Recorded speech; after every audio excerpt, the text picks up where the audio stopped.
much. Warm thanks to you all, to the Global University for Sustainability, CCRD-CS, Lingnan University, and the Asian Regional Exchange for New Alternatives. A very special thanks to you, Professor Tsui and Margaret Jade, and to Professor Lau Kim-chi, and the amazing team of organizers, translators, and others who make this course possible. Today, we have two speakers for this session. We have Michael Cosmos, who will speak about what it means to think freedom, and Professor Yao Graham on the struggle to free Africa from the exploitation of transnational mining corporations. Let me introduce each speaker just before they make their presentations. The first presenter, as I said, is Michael Neocosmos, who is an Emeritus Professor at Rhodes University, South Africa. He has been an activist since way back in the 1960s and was involved in supporting the mass uprisings and the emergence of radical politics in South Africa of the 1980s. He is a friend and a comrade and has been one of the key advisors here at Daraja Press. The language of freedom and emancipation seems to have disappeared in much of Africa. These were terms that were the galvanizing force of movements across the continent in the 1950s and 60s. So what does it mean to think freedom, to think emancipation? Michael is the author of an extraordinary book, Thinking Freedom in Africa Towards a Theory of Emancipatory Politics, one of the most important publications to emerge from the continent in recent years. The publication won the Frantz Fanon Outstanding Book Award by the Caribbean Philosophical Association. Michael, a very warm welcome to you this morning, midday or whenever it is at your side, and we really look forward to your presentation. Welcome. Very much, Firoze, for that lovely introduction. So I should probably start by saying good morning, good afternoon, good evening, wherever you may be, which is now your, your regular slogan. And to start by thanking everybody from the Global University for Sustainability, Lingnan University, you at Daraja Press, the Asian Regional Exchange for New Alternatives, and the people who have made this possible. Like Lau Kim-chi and Jade. I've titled this talk Thinking Freedom in Africa because it seems to be something which is not happening and something which needs to be thought about. And before starting, I wanted to make a small dedication, and that is to the members of Abaklali Basin Jondolo. You remember a few sessions ago we had Sbuzi Kode, who was the president of the Abaklali Basin Jondolo. I wanted to dedicate this to the members of Abaklali Basin Jondolo because they've been subjected to vicious attacks for simply voicing their humanity. And in particular, I wanted to stress the importance of the memory of one particular member of Abaklali, a lady named Nokutula Mabaso, who was murdered in cold blood a few days ago on the 5th of May. So having said that, I want to start by stressing the fact that despite all the sacrifices that have been made over many years by African people to free themselves from oppression, slavery, colonialism, and so on, we have to admit that Africa has not yet reached freedom, or as we used to say in Kiswahili, uhuru.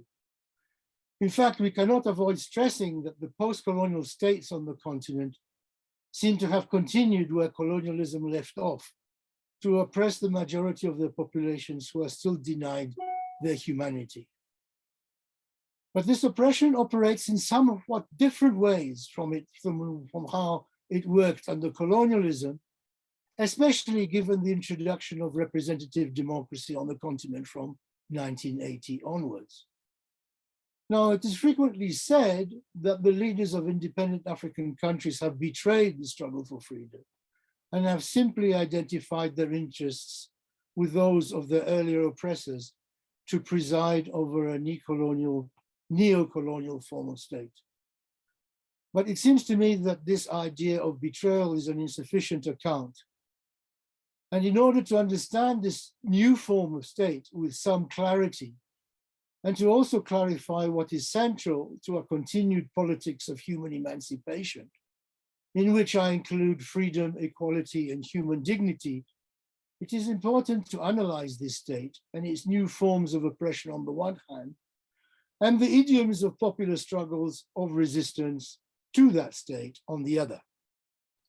Now, briefly put, what is central to any thinking of human emancipation and equality is a relationship between people on the one hand and organized power, namely the state, on the other.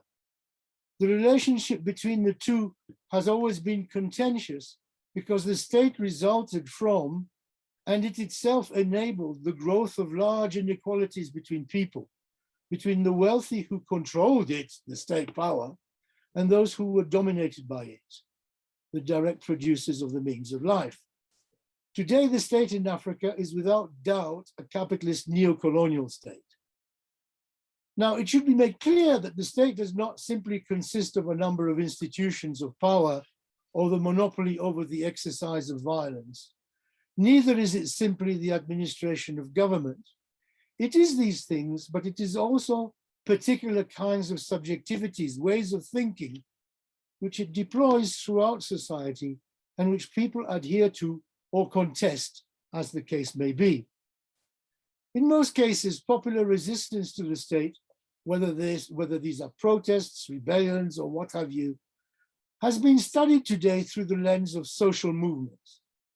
This has meant that it has been assumed that people have resisted historically according to the social categories or identities in which they are located. So we hear of peasant movements, workers' movements, women's movements, student movements, ethnic or nationalist movements, and so on. At the same time, it can be noted that capitalism is easily able to absorb and accommodate, to a greater or lesser extent, the demands of such movements. They occur all the time, and eventually they peter out. The outcome is simply determined by the differential powers of various interests and identities, while neo-colonial racial capitalism remains. And so we continue. However, it has to be noted that there are times in history, exceptional times to be sure, when popular resistance has exceeded the parameters of identities of social movements, and when it has proposed an idea of universal humanity. When its resistance, in other words, popular resistance, has been oriented towards the emancipation of a broad sector of the population, and even towards the emancipation of humanity as a whole, and not simply to defending the interests of a single social community. It is such episodes that are important because it is there that an idea of the possibility of human emancipation, i.e. a universal idea of equality, can take root. It is during such episodes that people's struggles can help us imagine another future for humanity.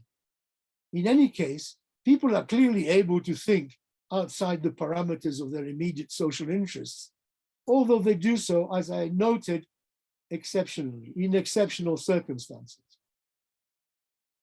On the other hand, state subjectivity, state ways of thinking, always operate from the perspective that all that exists are divisions of interests. States cannot truly think the universality of humanity, although they frequently say they do. And they can't do so because their function is to ensure the continuation of divisions and the dominance of some over others, hierarchies. They attempt to ensure the continuation, usually, of an oligarchy over the majority of the population.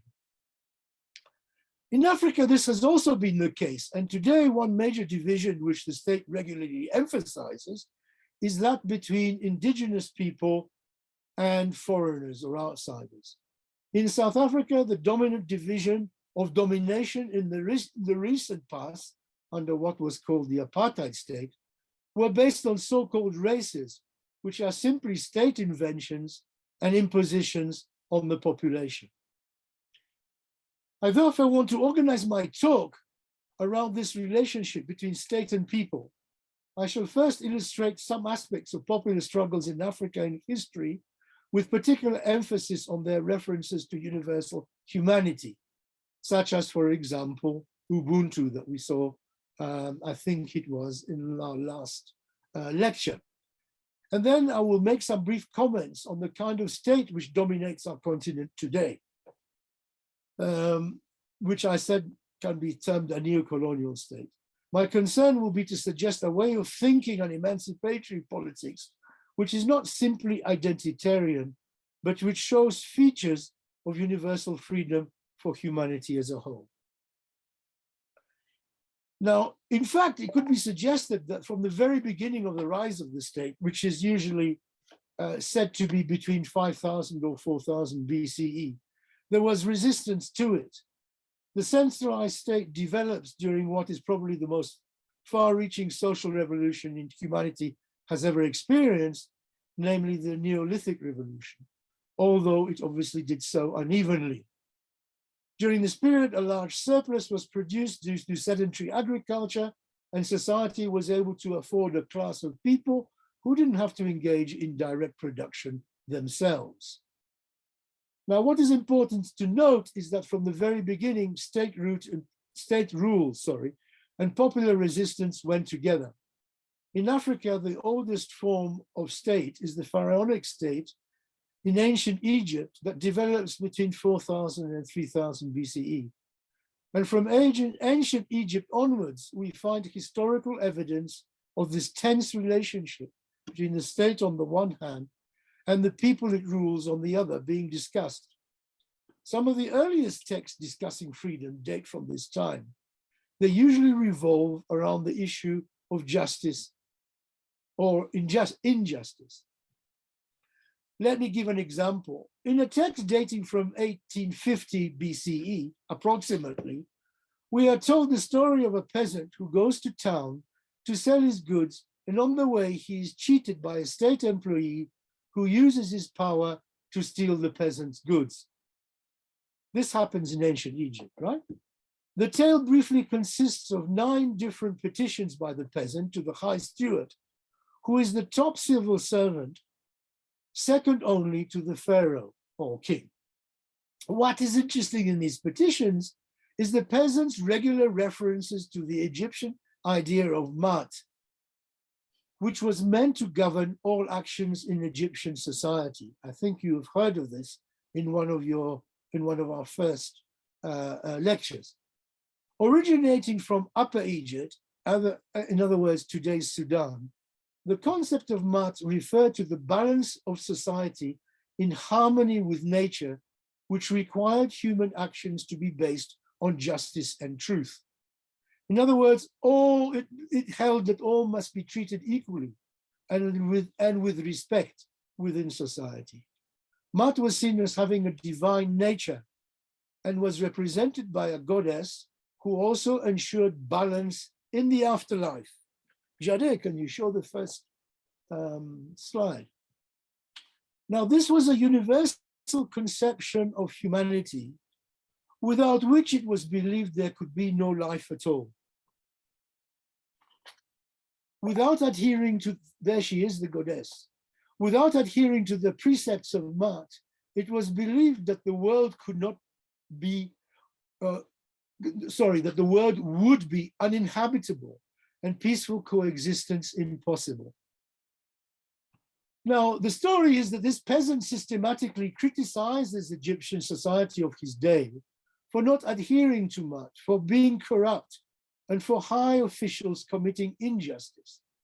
He notes that people can't move around at night safely, and he states that doing right on earth means doing Mat. One of his beautiful expressions is to do Mat is breath to the nostrils. In other words, without some idea of universal justice and universal humanity in our actions, There is no breath, no life, so to speak. Let me now move to a second example. We can take off this particular slide. And this second example concerns the Hunters Guild in Mali and their stand against slavery in the 13th century. Now, during the 13th century, the slave trade was beginning to develop in Africa, particularly along the trans-Saharan trade routes. The oral traditions of the Mandinka Hunters Guild in the area covering parts of modern Mali, Senegal, and Guinea report an oath said to date back to approximately 1222, just before the reign of King Sunjata of Mali, who reigned between 1235 and 1255. And he was involved in the slave trade, but attempted to regulate it. Now, the Oath of the Hunters, also known as the Donsolu Kalikan, is replete with the recognition of the truth of the universal nature of humanity. You can show the first slide here. The next slide. Here are some excerpts from this oath. They are to be seen in the slide. Here we are. Now, the hunters declare every human life is a life. It is true that a life comes into existence before another, but no life is more ancient or more respectable. And as each life is a life, any wrong done unto a life requires reparation. Consequently, no one should gratuitously attack his neighbor. No one should wrong his neighbor. No one should torment his fellow man. Now, this is rather a long statement, but halfway down it says, so long as we hold the quiver and the bow, hunger will no longer kill anyone in the Manded, that area. If by chance hunger were to come, war would no longer destroy any village for acquiring slaves. That is to say, from now on, no one will place the bit in the mouth of his fellow man in order to sell him. No one will be beaten, and all the more so put to death because he's the son of a slave. And then finally it ends up with this wonderful statement saying that the spirit of man lives from three things: seeing what he wishes to see, saying what he wishes to say, and doing what he wishes to do. So if one of these things were to miss, in other words, if he can't do what he wishes to do, the soul would suffer and would surely wither away. So the hunters declare from this moment on, each person is free to dispose of his own person. Each person is free to act in the way he wishes. Each person is free to dispose of the fruit of his labor. And the beautiful one at the end concerns marriage. And it says, marriage is not slavery, neither is it a vile bargain. And even less is it a clash of the sexes. It is founded on love emanating from the soul. What matters for a person worthy of the name is to live in mutual understanding with his fellows while remaining in intimate harmony with himself. So there we have then a wonderful oath. Before we move to the next slide, one can also see in the Oath of Hunters a clear expression of the understanding that humanity is one, that all humans are fundamentally the same. Although in this case, emphasis is very much put on the universality of human life, much like, in fact, the Egyptian peasant. Now we can see the next slide. The Antonian Movement, which was a movement in Congo, which lasted for a few years between 1704 and 1706, was led by a young woman in her 20s who was called Kimpa Vita. We can see the slide now, Jade. And she said she was possessed by Saint Anthony. Statements were a critique of Catholicism as it was practiced at the time in the Kingdom of Congo, which was being subjected to the slaveshias, to the slave trade, in which the clergy itself was involved, and to fratricidal wars of succession. The slave trade was being pursued by the Portuguese, and Kimpa Vita challenged the church's power and managed to acquire a large following And she was eventually burnt at the stake for her rebellion and for heresy. But she was primarily concerned with unifying the old Congo kingdom under one king, and with rebuilding its capital that had been destroyed by the Portuguese. And in addition to her nationalist statements, her stance against slavery insisted on the universal equality of all humans. Now, let me move to perhaps what is the most important case of universalistic statements emanating from Africans. But this didn't happen on the continent of Africa. It happened in Haiti in the Caribbean.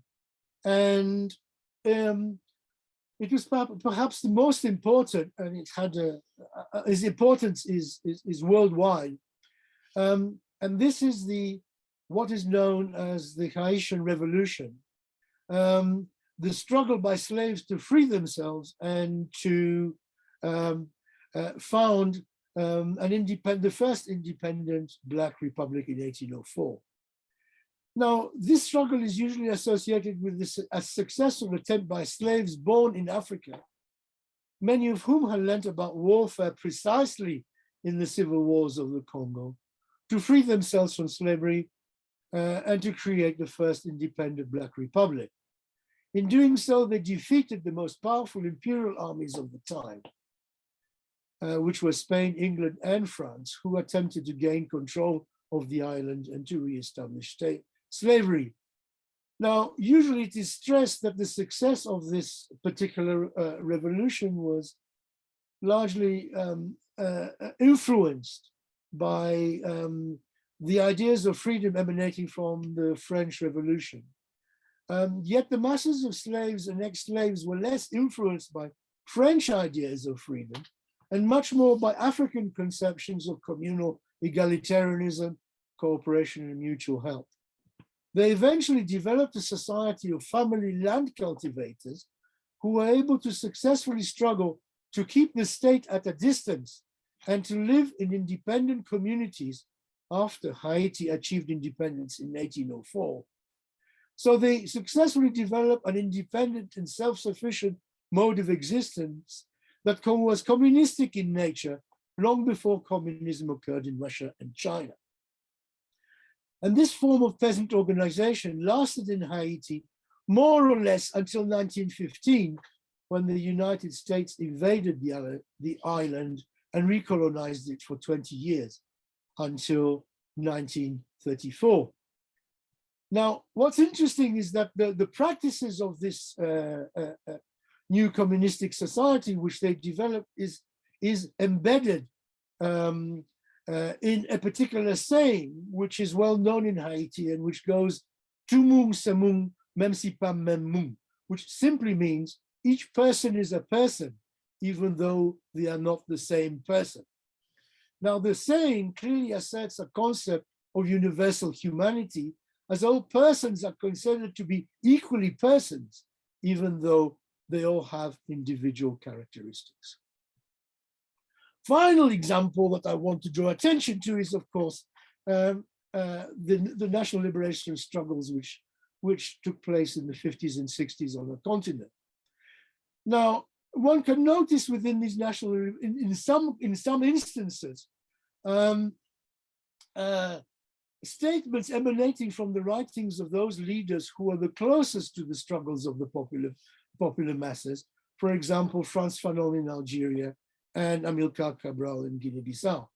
Both insisted on that the independence struggle was one in which the masses restated their humanity, which had been denied from them by colonial oppression. Colonialism denied people their humanity and their ability to think.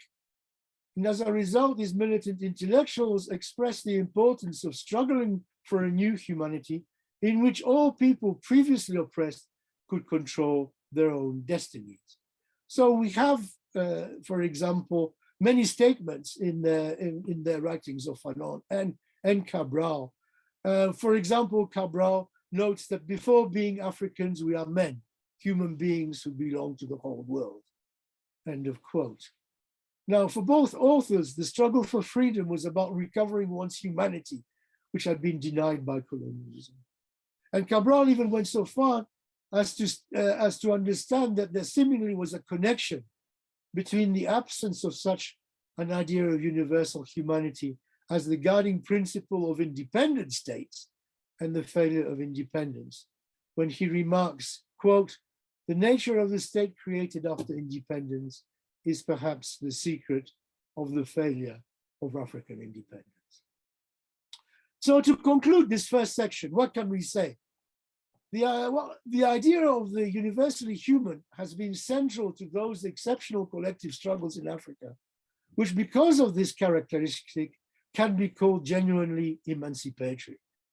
The shape and character of universality is expressed from within the idioms of the particular culture which gives it birth. So these expressions of universality therefore differ in the form they are expressed, but not in their fundamental character, which is in essence truly emancipatory. After independence, such subjectivities ultimately tend to become replaced by state ways of thinking that emphasize identities, beginning with an exclusionary idea of nationalism. In other words, a nationalism that excludes apparent foreigners.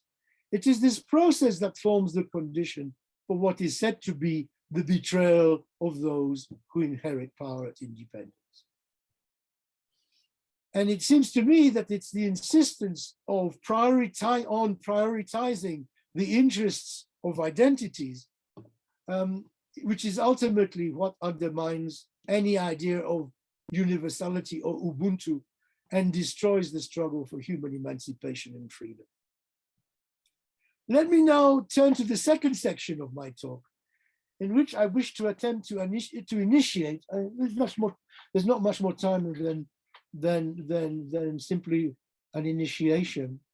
I want to initiate a discussion of the neocolonial state, which is a dominant state form all over the continent today. And it seems to me that this point shouldn't really be contentious. We have learned from Dongo Sila and Fanny Pigeot in a previous lecture about the CFA franc in West and Central Africa and how this is an example of neocolonial domination. But we can give many other examples. The current British government's decision to dump unwanted immigrants in Rwanda, the European Union setting up of border controls south of the Sahara, the enabling of land grabbing by foreign corporations and so on and so forth illustrates this neocolonialism. Now, this neocolonialism is reflected in the fact that African leaders are more interested in adhering to the demands of their Western patrons than in fulfilling the aspirations of their own people. It becomes clear then that African leaders have betrayed the nation they stood for.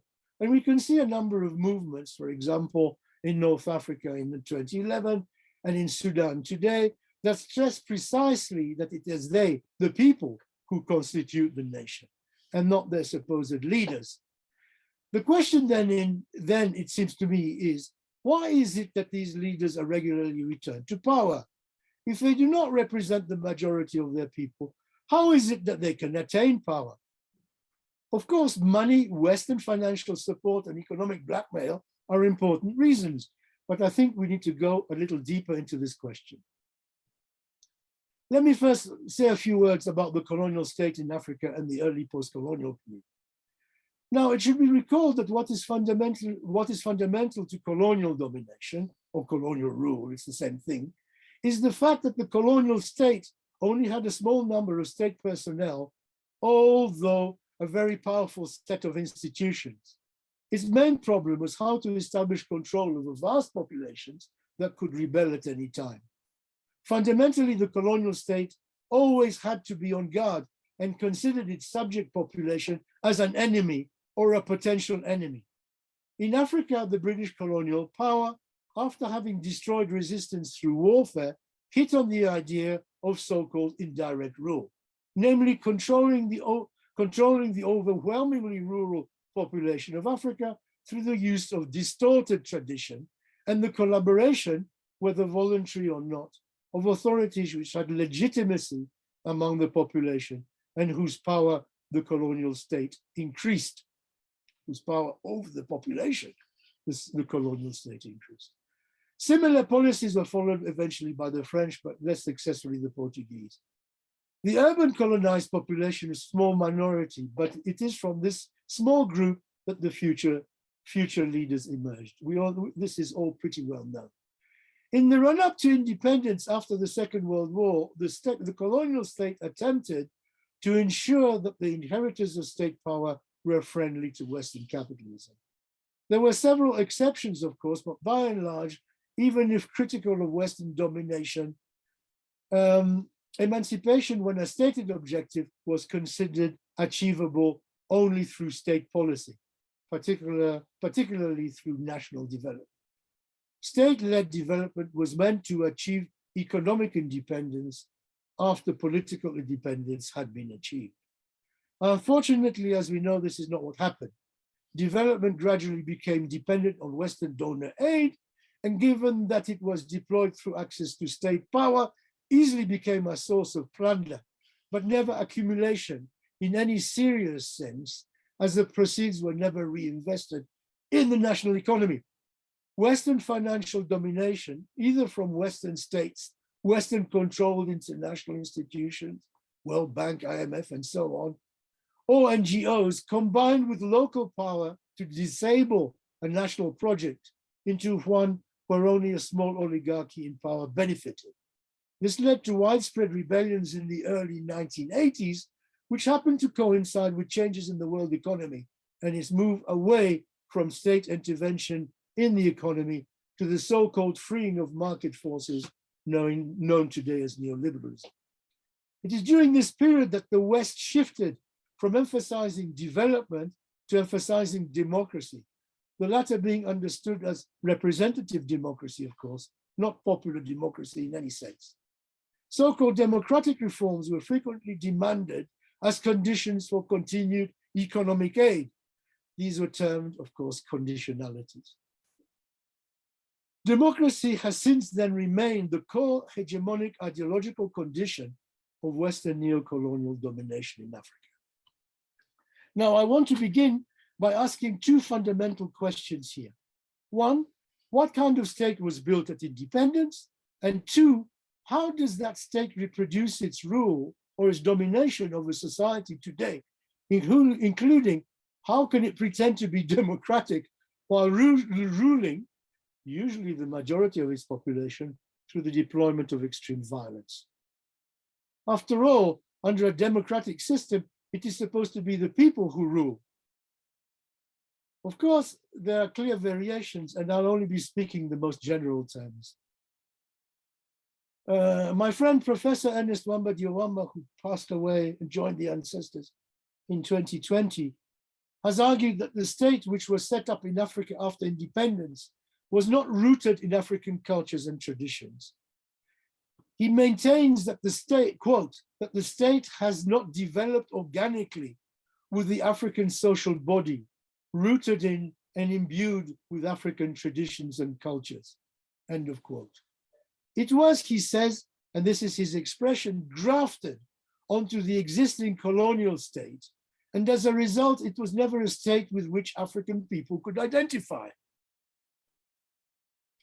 In fact, the state is still considered as largely foreign by the people of Africa, not something they possess, but something totally external to their mode of life.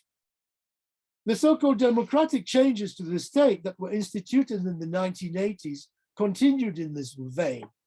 Wamba-Diawamba tells us, quote, even political parties are grafts of the colonial masters' institutions, which have not emerged organically from the social body of African society. As in medicine, he says, the social body tends to reject these transplants. The crude characteristics of African political life can be explained on this basis. This is also the root of the crisis of the African state, end of quote. So it seems to me that Wamba-Diawamba clearly helps us to pinpoint the nature of the state after independence. It was grafted on the colonial state.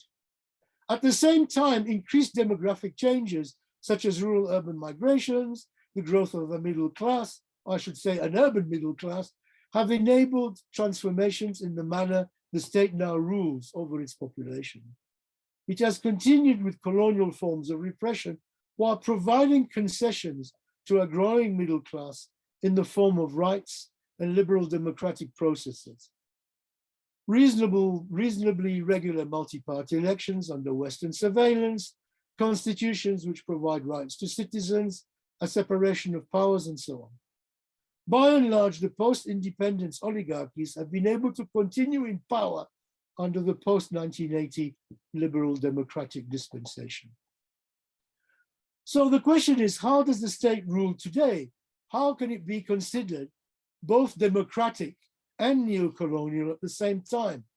Very strange combination.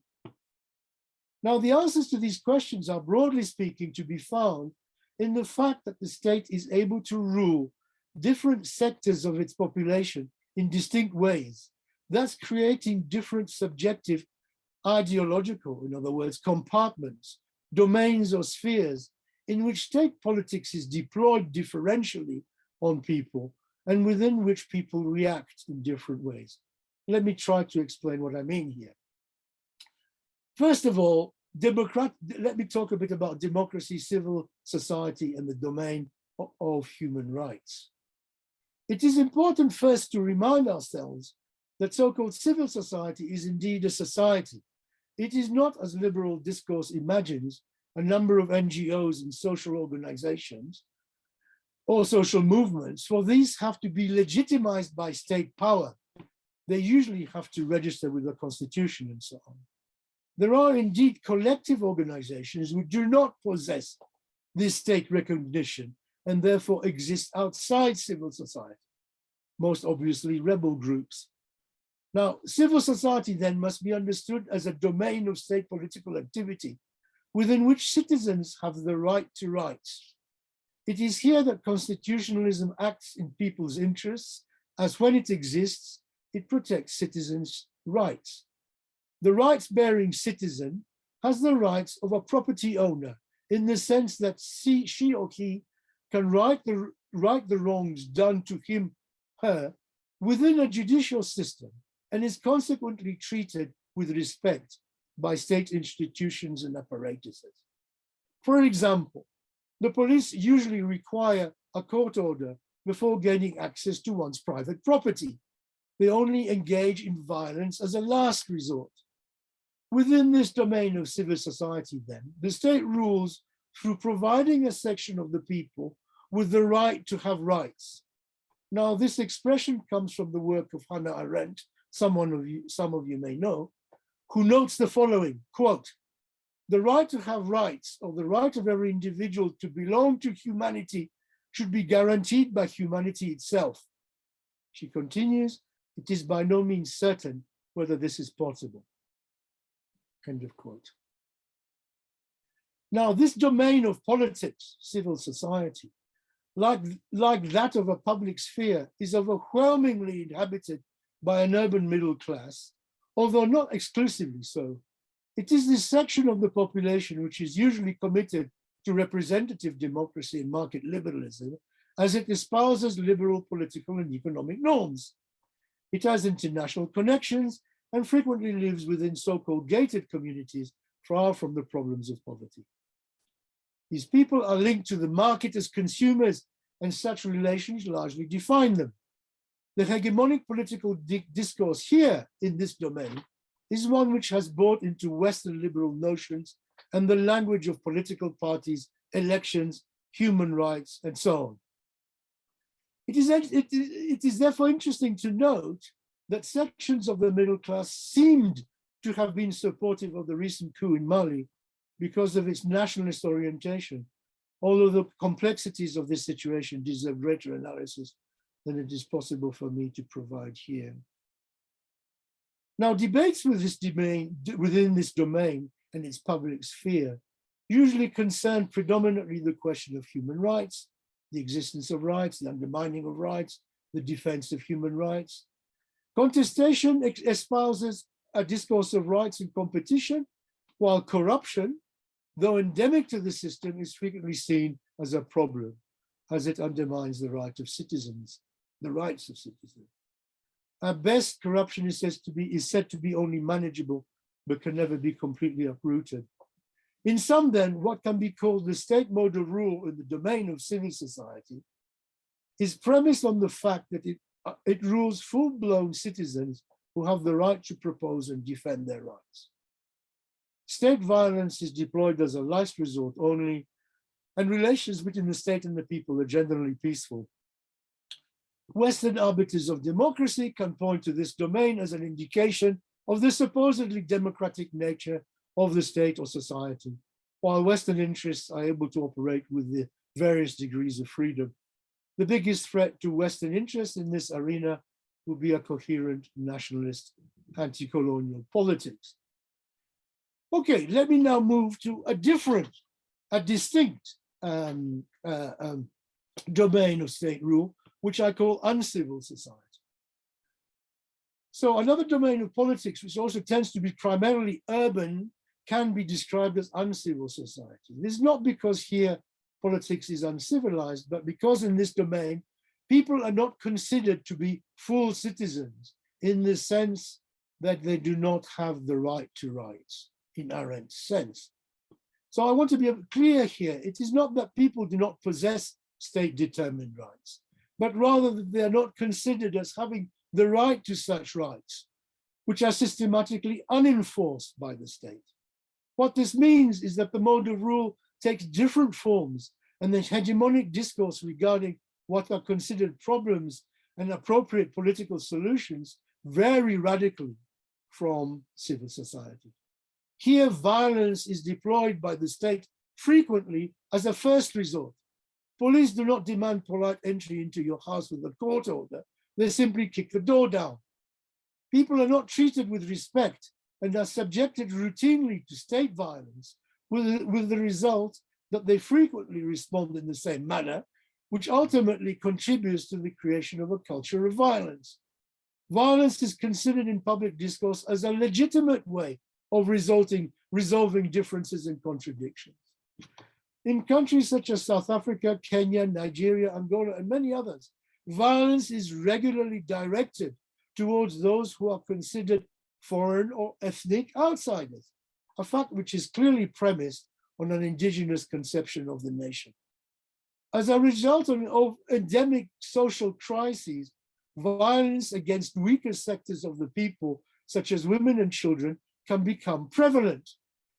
In response to the initial growth of the SARS-CoV-2 pandemic in South Africa, for example, state violence was deployed against people in order to force them to remain indoors despite the threats to their health that posed. And a number of people died as a result of direct state violence. The majority of people treated in this way are poor or working class, although not uniformly so. In South Africa, a culture of violence tends to prevail in geographical areas inhabited by Black people, mainly so-called townships, inherited from the apartheid system. So that state oppression is heavily racialized. The state acts, in fact, as if those ruled within uncivil society are an internal enemy or a potential enemy. And under such circumstances, it becomes extremely difficult for political resistance to operate. And we heard from Sbuzi Kode in an earlier election, as well as from comrades in Kenya, that emphasized that people are treated with disrespect and contempt. Killing becomes normalized as a way of life. And when people start to organize, as happened with Abaklali, their leaders are frequently murdered, either by state organs, hitmen, and even elected councillors. So, we can say then that the lower levels of the judiciary and the police force treat people with violence within this domain. And so redress in court is a rare occurrence at the lower levels of the judiciary, as these lean towards enforcing state rule. So state oppression here continues more or less in the same manner as it did under colonialism. It is in this domain that large number of people are disconnected from the capitalist market, at least in a formal sense. Although, of course, so-called informal sector activity is widespread and necessary for survival. I want now just to end with having a quick look at the final domain of state politics, which is traditional society and the distortion of custom. Traditional society is not just simply a leftover from the past, but a transformed and modified version of customs and traditions in the interests of power. Primarily, it started on this transformation started under the colonial state rule, as I have already noted. Now, whereas state rule in civil and uncivil societies tend to be primarily, but not exclusively, geared towards urban people, state rule in traditional societies primarily, but not exclusively, geared towards the rural population. Here, political discourse does not revolve around the provision of rights, but rather around the character of custom and tradition. The powers of a traditional chieftaincy were systematically distorted in their favor by colonial and apartheid rule, and authoritarian modes of rule were enforced during this period in order to enable indirect rule, as I have mentioned. The power of the chieftaincy as an institution was never democratized at independence, and chiefs were expected to deliver votes for individual leaders and political parties, as development resources were used as a way of corrupting communities in exchange for votes. An example here is the Harambee system in Kenya, which Firoze knows all about. Today, given the importance of the demand for minerals and land by international corporations, the struggle for rural resources has become intensive, and collective resistance to the frequently unilateral decisions by chiefs to alienate community land to foreign interests is gradually increasing. So in other words, communities are resisting more and more. There's also evidence that women occupy a central place in the struggle against the alienation of land under traditional tenure. Now, clearly the multitude of different cultures and differential power within rural communities makes it different to generalize. But traditional society is where the idea of Ubuntu and other ideas of universality arose. Wamba Diawamba has insisted on the importance of African proverbs as statements of universality. And it is the case that such statements, if activated by a popular movement, can provide a guide to popular politics. For example, Abaklali Baseb Jondolo have confronted rampant xenophobia in South Africa by declaring, quote, that a person is a person wherever they may come from, end of quote. And their politics are guided by Ubuntu. Recently, they have stated, quote, our politics is centered around the commitment to make sure that every life counts as a human life, that the humanity of all is recognized. I'm sure you can recognize some of these formulations from what I said earlier, but such views have so far remained marginal. In some areas in which colonialism only had a weak impact, popular tradition still has a powerful presence. But generally speaking, state modes of rule through distorted tradition, even though of lesser importance than during the colonial period, are largely dominant. People in traditional society frequently experience violence also, but this is rarely reported by the urban biased media. Hence, the character and impact of rural popular struggle is less well known. So, in conclusion, I'm getting to the end, you'll be happy to hear. An analysis of the nature of the neo-colonial state in terms of modes of rule and domains of state politics enables, it seems to me, a number of conclusions. Firstly, it is apparent that, as was the case with the colonial state, the neo-colonial state is founded on the idea that a large percentage of its people, often the majority, are to be ruled as if they were an enemy or a potential enemy. This is an obvious continuity with the colonial state and is evidence precisely of the grafting of post-independent state on colonial foundations. At the same time, People are not crudely excluded from the practices and rights of a democracy, but are coerced on a daily basis and then simply enrolled as voting fodder at election time. Secondly, the existence of a civil society of citizens who possess the right to have rights means that African states can declare themselves to be democratic, which is what is required in the eyes of their Western patrons. This is the case despite the fact that they treat the majority of their people as enemies. The idea of democracy that originally meant the rule of the people now seems to mean rule by an oligarchy over the people, while different factions of this oligarchy fight over access to power. Thirdly, each of these three domains of politics, briefly outlined above, exist at a subjective and material, and often even geographical distance from one another, with the result that there is little or no overlap between them. Not knowing the political language and practices in other domains, along with the restrictions on crossing into each other, means that ideas of resistance and freedom in each differs, and the ability to develop a broadly universalistic politics is curtailed. For people in civil society, freedom means more rights or consistently applied human rights. For people in uncivil society, the dominant struggle is for people to be treated with dignity and respect, and to be able to have some control over their lives. For Abaklali Basem Jondolo, who organize within uncivil society in particular, as we have heard from Sbuzi Kode, emphasis is put on the common ownership of land, private property in land, as well as the communitarian, as opposed to the communal control of land, by traditional chiefs, are both opposed. In other words, communitarianism and private property in land are opposed by Abaklali.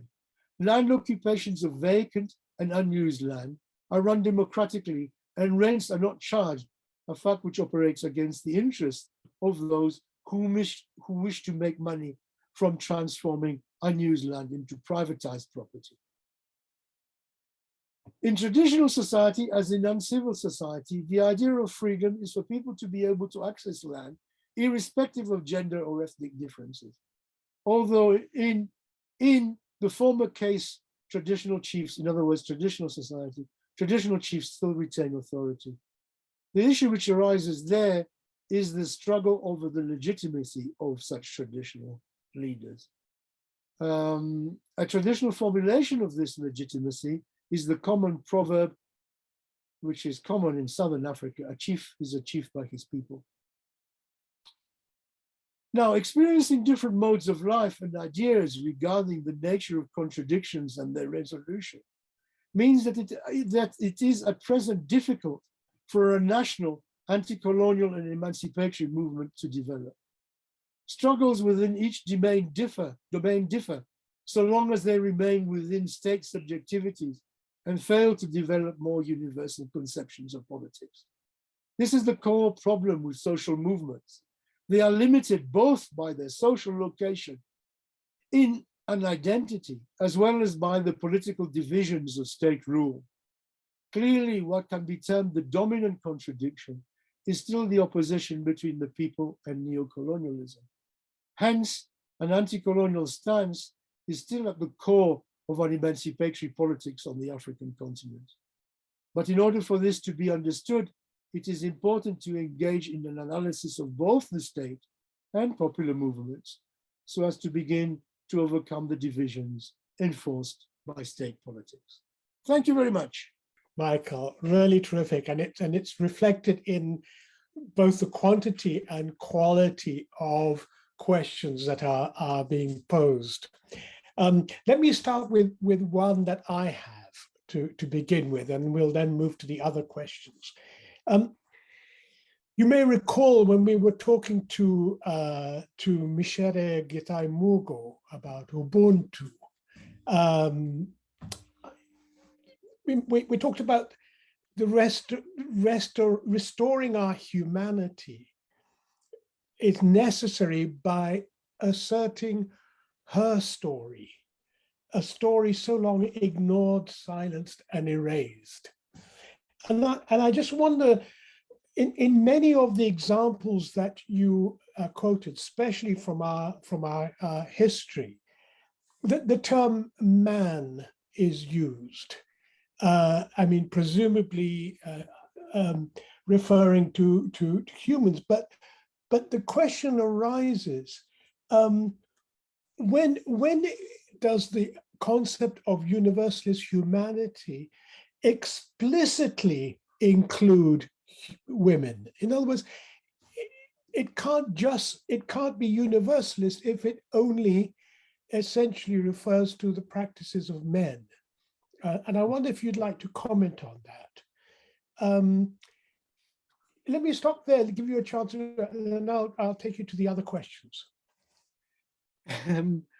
Well, it's clear. I mean, there's a question of language and the more general question of practice. So when the question of language, when one is reading, when one is proposing or looking at documents from the 12th century, it's difficult to try. You know, one could translate, one could put instead of man, human. And I mean, I think that would make sense. And I think it is quite clear from the example of Kimpavita, precisely that women, or at least in this particular case, a woman, took a major role, a leading role in mobilizing Africans as a whole against the slave trade and slave systems. So yes, I think all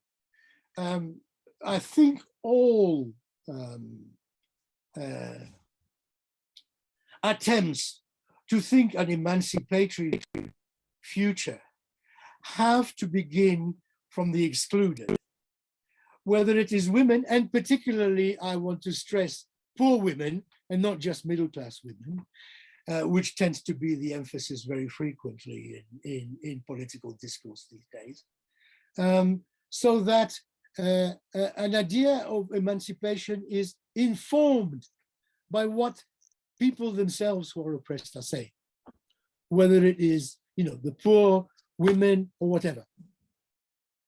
That's what I think I would suggest. Okay. So one has to start from there.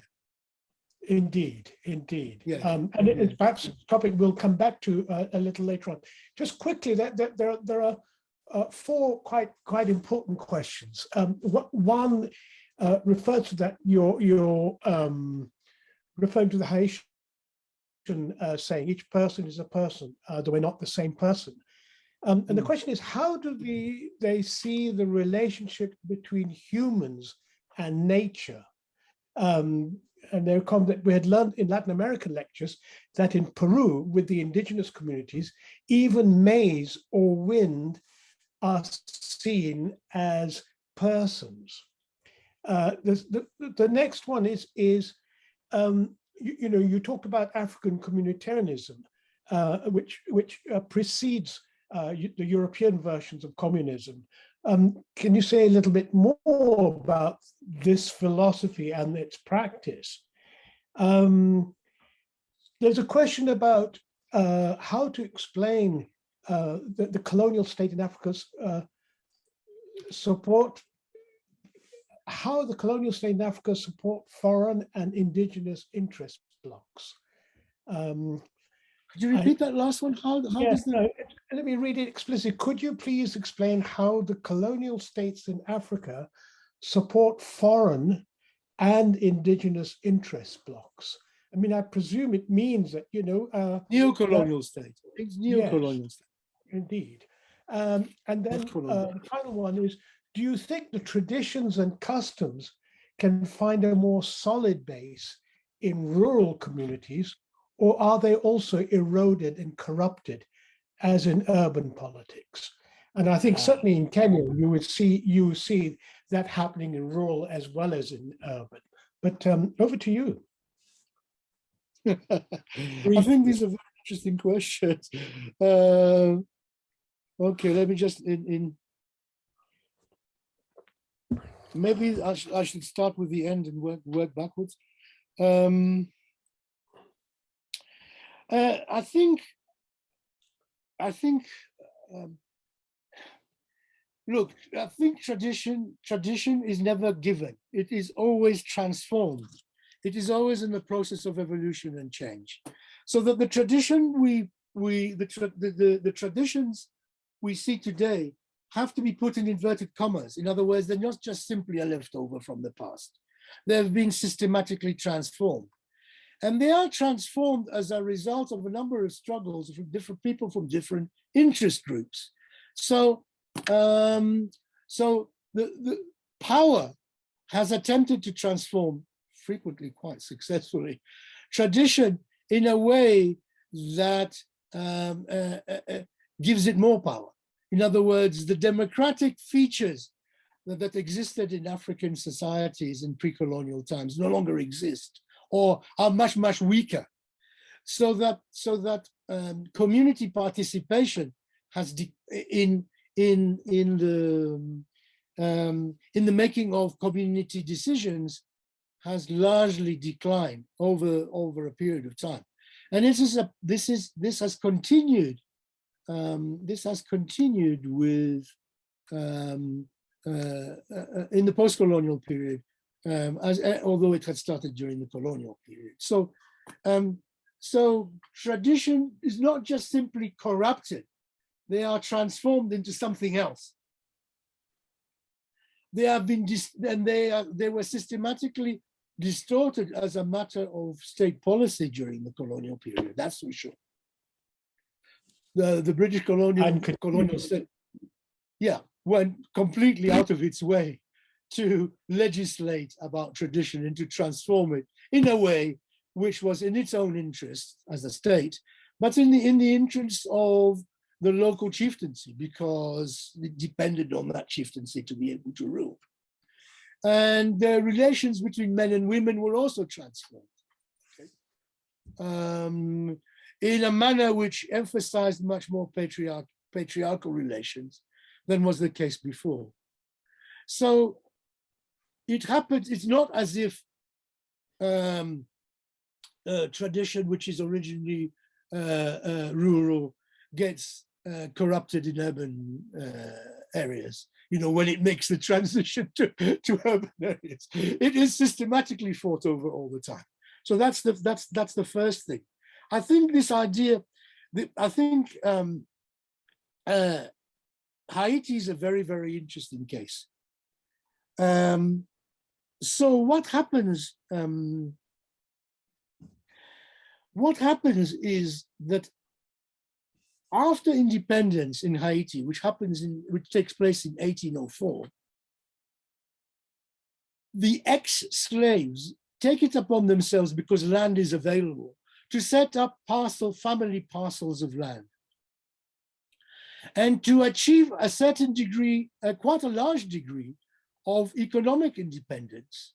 So, and they do so by collaborating using African traditions from West Africa. So the people organize around a compound, various families around a compound, and help each other with harvest time and so on, and use a lot of these traditions that they have inherited, even though they come from different African societies, and as a result create a completely new, in a sense, creolized system, which is unique to Haiti, even though it is fundamentally influenced by African traditions.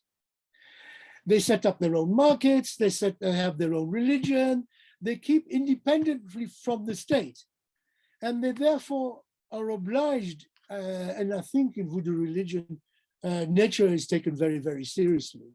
It's not systematically privatized, okay? So I don't know if it has they do the same thing as they do in Peru, but ultimately they do take the communal idea of respect for nature much more strongly. Have I done that? Have I said more or less what people, have I answered the questions? I can't hear you. we can return to some of those issues a little later on. Okay. But I'd like to thank you very much for a fascinating and very important conversation. So many thanks. Our next guest is Yao Graham. Yao, do you want to turn on your video so that we can see your wonderful face? Welcome, Yao. I'm so proud to have you with us, and I'm very proud to introduce everyone here to Yao Graham. And there is a link between what Michael has been talking about and what Yao will be doing, because some of you may have recalled some interviews we did recently in which a local radio station in Ghana was attacked. It's not quite clear exactly who it was, but the local state is implicated in some way, and which Yao played a very important role in providing both moral and practical support to that. And there we are, this uncivil society, this little radio station, and being attacked. Yao Graham is the coordinator of the Third World Network Africa, a Pan-African policy advocacy organization based in Accra, Ghana. He has extensive knowledge and experience of Ghanaian, African, and international development issues over decades of work as an activist, intellectual, as a journalist, as a government official. He's perhaps Africa's leading thinker, researcher, and organizer on the question of the amputation of Africa's resources, helping communities to take on the challenge of preventing the destructive and voracious activities of the international mining companies, especially in Ghana. How do governments disengage from their dependence on mining and the demands of transnational corporations? What's the basis for achieving economic freedom in this continent? These are the kind of questions that are fundamental to the presentation that Yao will be making. So a very warm welcome to you, Yao. It's a real pleasure to have you, and indeed an honor to have you on this show today. Welcome. Yeah, thank you, Firoze, and good evening to all of you, and many thanks to Firoze and the organizers for giving me the opportunity to participate in this lecture series. My presentation today is on the topic Minerals and Africa's Development, Struggles over Discourses, Policies and Practices since the era of structural adjustment policies. As you know, minerals are very central to the African political economy. The control of raw materials, of course, was central to the colonial project, with the flip side being the search for and control of markets. And in the African context, minerals in particular, important for the Industrial Revolution all over, have been key in shaping some of the most important economies on the continent. So many African countries can be described as raw material commodity export dependent economies. So how to break this legacy of extraverted economies where mineral resources were primarily exploited for the benefit of foreign economies through the control of foreign capital has been an enduring concern of post-colonial politics. My lecture today will very quickly go through the points indicated here, which is, I hope you can see my screen, mineral resources in the post-colonial imagination. And then I'll look at the economic crisis of the 1970s and 80s and how that led to the return of dominance of foreign capital. I'll look at the Chinese-led commodity super cycle from 2000 to about 2014 and what that meant in the African context, discuss the inequities created by that commodity boom and the struggle basically over the future of this foreign capital dominated model and the contestations around the regimes of legitimation and the search for new directions. As I indicated at the beginning, the business of how to transform raw material commodity export dependent economies into modern industrial economies and societies was a very central part of the anti-colonial project. I mean, gaining control of mineral resources was a particularly important part of the agenda of the anti-colonial project. And you find that in the 60s, 50s, and so on, both internally and international arena, African countries in alliance with other newly independent countries tried to set a regime around this breaking of the colonial economy as expressed domestically and also as expressed in the International Division of Labor and also the structure of global markets. By the 1970s, as a global economic crisis took hold and the terms of trade moved very savagely against African countries, resulting in the cumulative terms of trade loss of more than 120% of the continent's GDP. We had a situation where really the dependence of African countries on raw material export had become a crisis.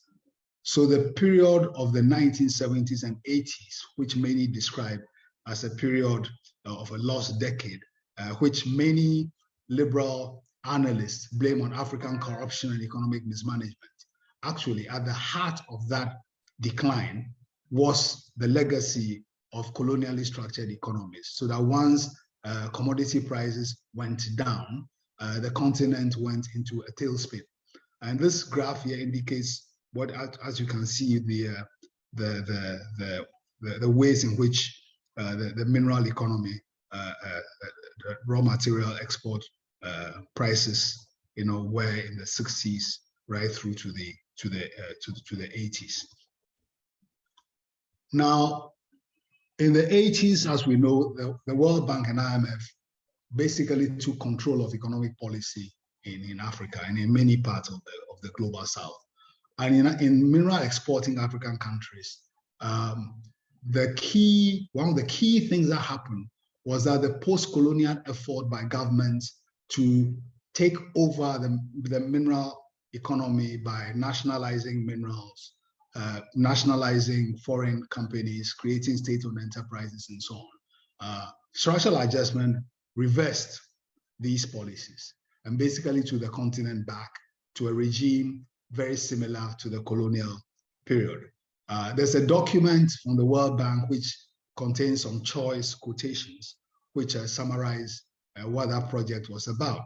And I've just got a couple of those quotes on the screen here. The book is a World Bank publication, Strategy for African Mining, which said that the project of recovering the African mining sector should shift away towards a primary objective of maximizing tax revenue from mining over the long term, rather than pursuing other economic or political objectives, such as control of resources or enhancement of employment. And basically that therefore creating an enabling condition for foreign direct investment should be the concern of government, and leave the operation of the sector to the private investor.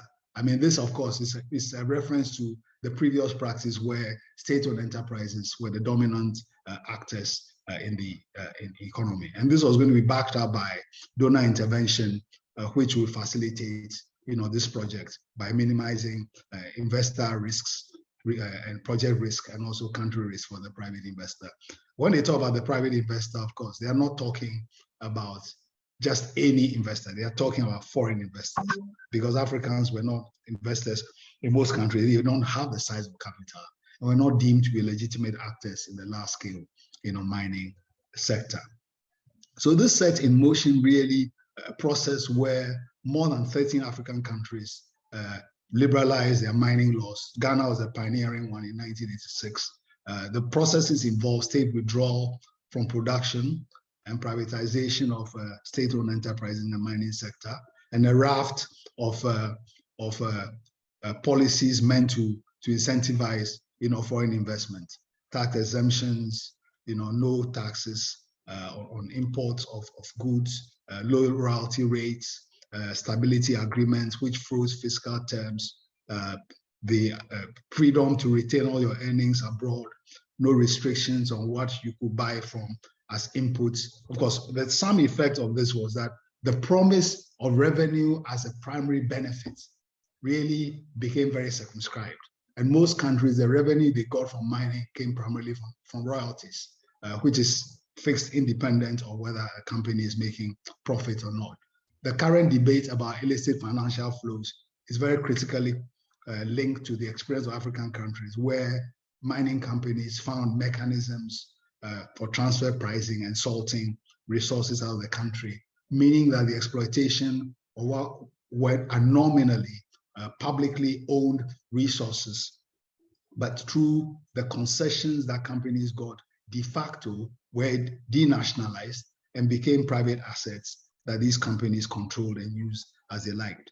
Secondly, it also meant that really virtually no links between the mining companies, because they didn't source anything apart from labor and the most basic utilities from the local economies from where they were producing. So everything was externalized. And of course, transnational corporations have a great way of linking, their procurement systems globally, transfer pricing for skills and intellectual property and so on and so forth. So this was a regime that was created. And countries did get a lot of inflow of capital. We saw an expansion of production. I've mentioned the privatization of companies. In Zambia, for example, the Zambian Consolidated Copper Mines, which was a parastatal, 40,000 workers were laid off when it was privatized. Across the continent, we saw accompanying the expansion of the mining sector, increased dispossession of agrarian producers and communities and disruption of their livelihoods through de facto state expropriation. Because in most countries, what you find is that the state, through the exercise of its powers of eminent domain, gave concessions and then left it to the rural communities to negotiate the terms of compensation and resettlement with the company. I mean, which of course was an unequal transaction. But what it also meant was that there was a kind of both a de facto and de jure discrimination, because the state uses its power to support the transnational corporation to get access to the mineral, and then leaves the local citizen in this unequal struggle with the company in terms of securing their future. The other part of it, therefore, is also that it's blatantly discriminatory, because if you look at the terms that the companies enjoy, the private property of the investor, in a way, is given a superior status compared to the private property of the smallholder farmer or anybody who has a livelihood, from the land. So you also saw a situation where of increased conflicts of varying levels of intensity and rights violations, environmental impacts. In many countries, state security guarantees the safety of the mines. In Ghana, for example, at the moment, every single large-scale mine is under military protection. At the macroeconomic level, of course, you had a revival of the export mineral-based economy. And in the workplace, from north to south, you've seen an increasing casualization of work in the mines, job insecurity, low income, and low health and safety in many places. But at the macro level, what we got was a reinvigoration of the colonial-style mining enclave in a weak regulatory climate. There's no real policy framework for economic development beyond kind of fiscal returns. And the state retreats also meant that in the mining areas, really corporate social responsibility initiative replaced state-led rural development efforts. And there was a lot of policy incoherence in terms of the positions governments took around this liberalized regime and some of the things they thought they could attain at the international level. One of the things that was also happening was African countries were engaged in a race against each other to offer the most liberal terms to attract foreign investment. I mean, this had consequences not only in the mining sector, but in the wider, economy. The quote I have here is from an UNCTAD report of 2005, which looked at the effects on African economic policy from this search for this ruinous competition to attract investors, because the effects went beyond the sector in terms of foregoing, policy space and policy options to think about long-term development and transformation. Now, these things were driven in many ways. This expansion was driven by the commodity super cycle from 2002 to 2014, when we got an intensification, an expansion of demand led by Chinese demand, over a decade or so. There are a couple of things. The boom intensified the struggles over control of benefits and access, and also generated popular resistance, because really the expansion I'm talking about and the negative consequences I've just indicated were experienced very directly by people. And then there's of course there's also the fact that the promise of this particular give freedom to FDI and you get some good financial return model actually was disappointing. And we'll find as I progress that even the elite became disappointed with the bargain that they had signed their countries up to. Just some quick things about the features of the commodity boom. There's a boom in demand at the global level. New entrants into production, particularly from China, challenged the traditional dominance of Western transnational corporations. There's an expansion across Africa in the old mining countries, as well as the entry of new countries, increased production and export, increased in its public revenue, but not as much as the elites had hoped for. There's heightened citizens' mobilization and protest against the negative impacts of mining, and also the weak accountability by the state. What we found also in many places an expansion of artisanal and small-scale mining, particularly in precious minerals. And inside the large-scale mining sector, as already indicated, there was an outsourcing of the production process, accompanied by growing casualization.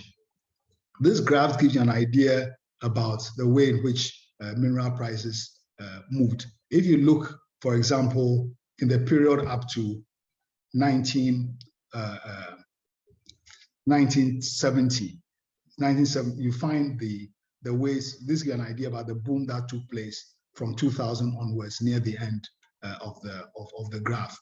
That's the boom that we're talking about is represented, by the blue line, and of course, oil also was going up in that period. These are just some graphs on specific minerals. This is a graph showing the prices of copper, gold, and platinum, and you can see the very sharp increase that took place in prices from 2000 onwards. There's a blip around the 2008 global financial crisis, but it was exactly that, a blip, because prices very quickly, resumed their upward movement. I've given a slightly longer horizon here for you to see how very quickly from the 2008-2009 crisis, prices continued their surge upwards. This is an indication about the importance of Chinese consumption in this period, the expansion in Chinese consumption in these minerals from 2000 to 2007. You can see the very significant contribution of Chinese consumption to the boom that we are talking about.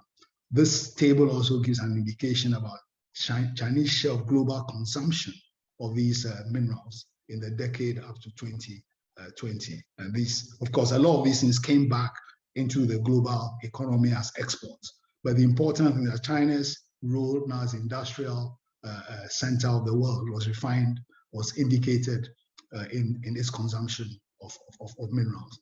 And the effect of this global pricing, of course, production in this case from Africa.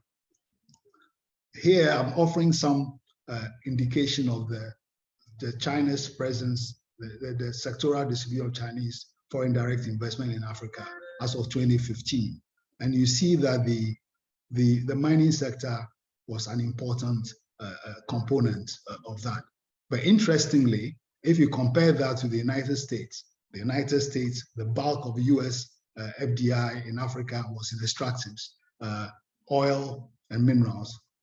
So this is just an important corrective to the picture that is easily presented about China and Africa. What has happened is a very rapid expansion of Chinese presence, but there has not been a Chinese displacement of Western dominance, the dominance of Western transnational corporations, in African economies. There's been an expansion of Chinese presence, but not dominance on the continent. So here's a table giving an idea as of 2018 of Chinese controlled production of minerals in Africa. I think the most striking area here is bauxite, where even in Ghana here, for example, there's at least one bauxite mine controlled by a Chinese firm. But this is an indication about, so in some of the key minerals, copper, bauxite, cobalt, the Chinese have the strongest presence in the DRC. And of course, uranium, a key energy mineral, Chinese presence is very strong. This is also giving a picture of copper production in Africa. The Chinese control of copper has broken down between Chinese firms and Western transnationals. Glencore, Barrick are two firms who have a very large, and First Quantum. Take those three companies, they control the copper production in Africa. Now, the section I'm going to deal with now elaborates some of the points I made earlier. As you remember, the title of my thing is Struggles Over Discourses, Policies and Practices in relation to Africa's minerals. Now, the boom that I've spoken about, one of the key, the one effect was that amidst the boom, the inequities in the arrangements that governments had signed up to with the transnational corporations became very glaring, because the terms of this incentive competition among African countries was to pay away more and more at what the countries expected to get, in the hope that the more investment there was, the more they would get. And of course, the impacts at the level as the mines expanded on people's lives and so on. And of course, the delegitimation of public ownership through the fact that transnational corporations have so much freedom to control the situation. And I'm talking here about all transnational corporations, irrespective of their national origins. Because of course, when the World Bank and IMF were creating this framework, they assumed that Western firms were going to be the beneficiaries. They did not anticipate that new entrants from China, India, and Brazil will become active competitors and therefore beneficiaries in this regime. But during the boom time, the profits of the biggest mining firms literally went through the roof. Profits grew by an average of 20% a year. And between 2002 and 2006, average net profits of the 40 biggest mining firms increased by more than 1,400%. And it went up by 64% between 2005 and 2006 alone. I mean, there are a lot more figures here, but it was phenomenal in terms of just the monies that the mining firms put away. These figures are taken from a PricewaterhouseCoopers publication, annual publication called Mine. This is from the 2007 edition. This graph gives an idea about the way the net profits and the net profit margins, of the companies moved. The black line is for the net profits, and the brown line is for the net profit margins between 2002 and 2011. And you can see there's a very steady, growth in the company benefits. this graph taken from UNCTAD's World Investment Report shows how the extractive industry's profitability was well above the profitability of other kind of a transnational corporation sectors. This was by far the most from 2002. You could see just how much more profitable investment in the transnational, in the extractive industry was. On the flip side, however, the boom didn't result in very much for African countries.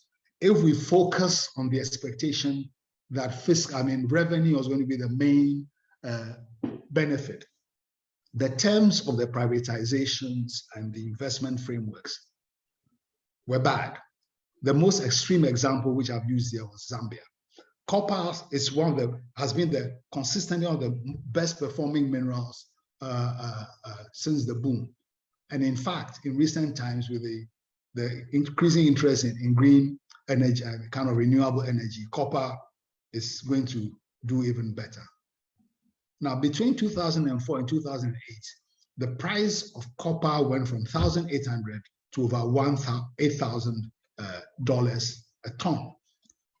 The profit margins of the copper firms in Zambia, for example, the Konkola copper mine, went from $52.7 million to $206 million. And that of First Quantum went from 4.6 million in 2003 to 152.8 million in 2006. And yet, Zambia got only 10 million in royalties in 2005, 2006. Why? Because compared to an Africa average of 3% royalty, Zambia's royalty rates were 0.6%. Because at the time of privatization, the World Bank told them that, this is your mines, unless you really offer people a bargain, there's no chance of anybody buying them. Now, from the perspective of the African elite, we began to see expressions of worry. This quote I have here is from the 2005 Economic Report on Africa, published by the UN Economic Commission for Africa, which is expressing concern about the fact that despite the growth that was taking place, poverty was getting worse and inequality was growing. And they identified the fact that the extractive sector was the main driver of growth, which also meant, therefore, that there was inequality in the distribution of the benefits, from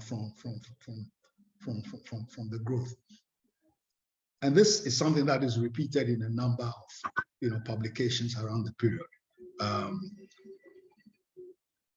So, for example, in 2013, a latter edition of the Economic Report on Africa again spoke about the fact that the countries there's no diversification, the growth was not commensurate with jobs or faster social development, and and the mineral economy had no linkages to the rest of the continent's economic sectors. And now this was a period in which there was a lot, incidentally, of Africa rising, because the commodity-led growth in gross terms meant that Africa had the best period of growth, the best decade of growth in over 30 years.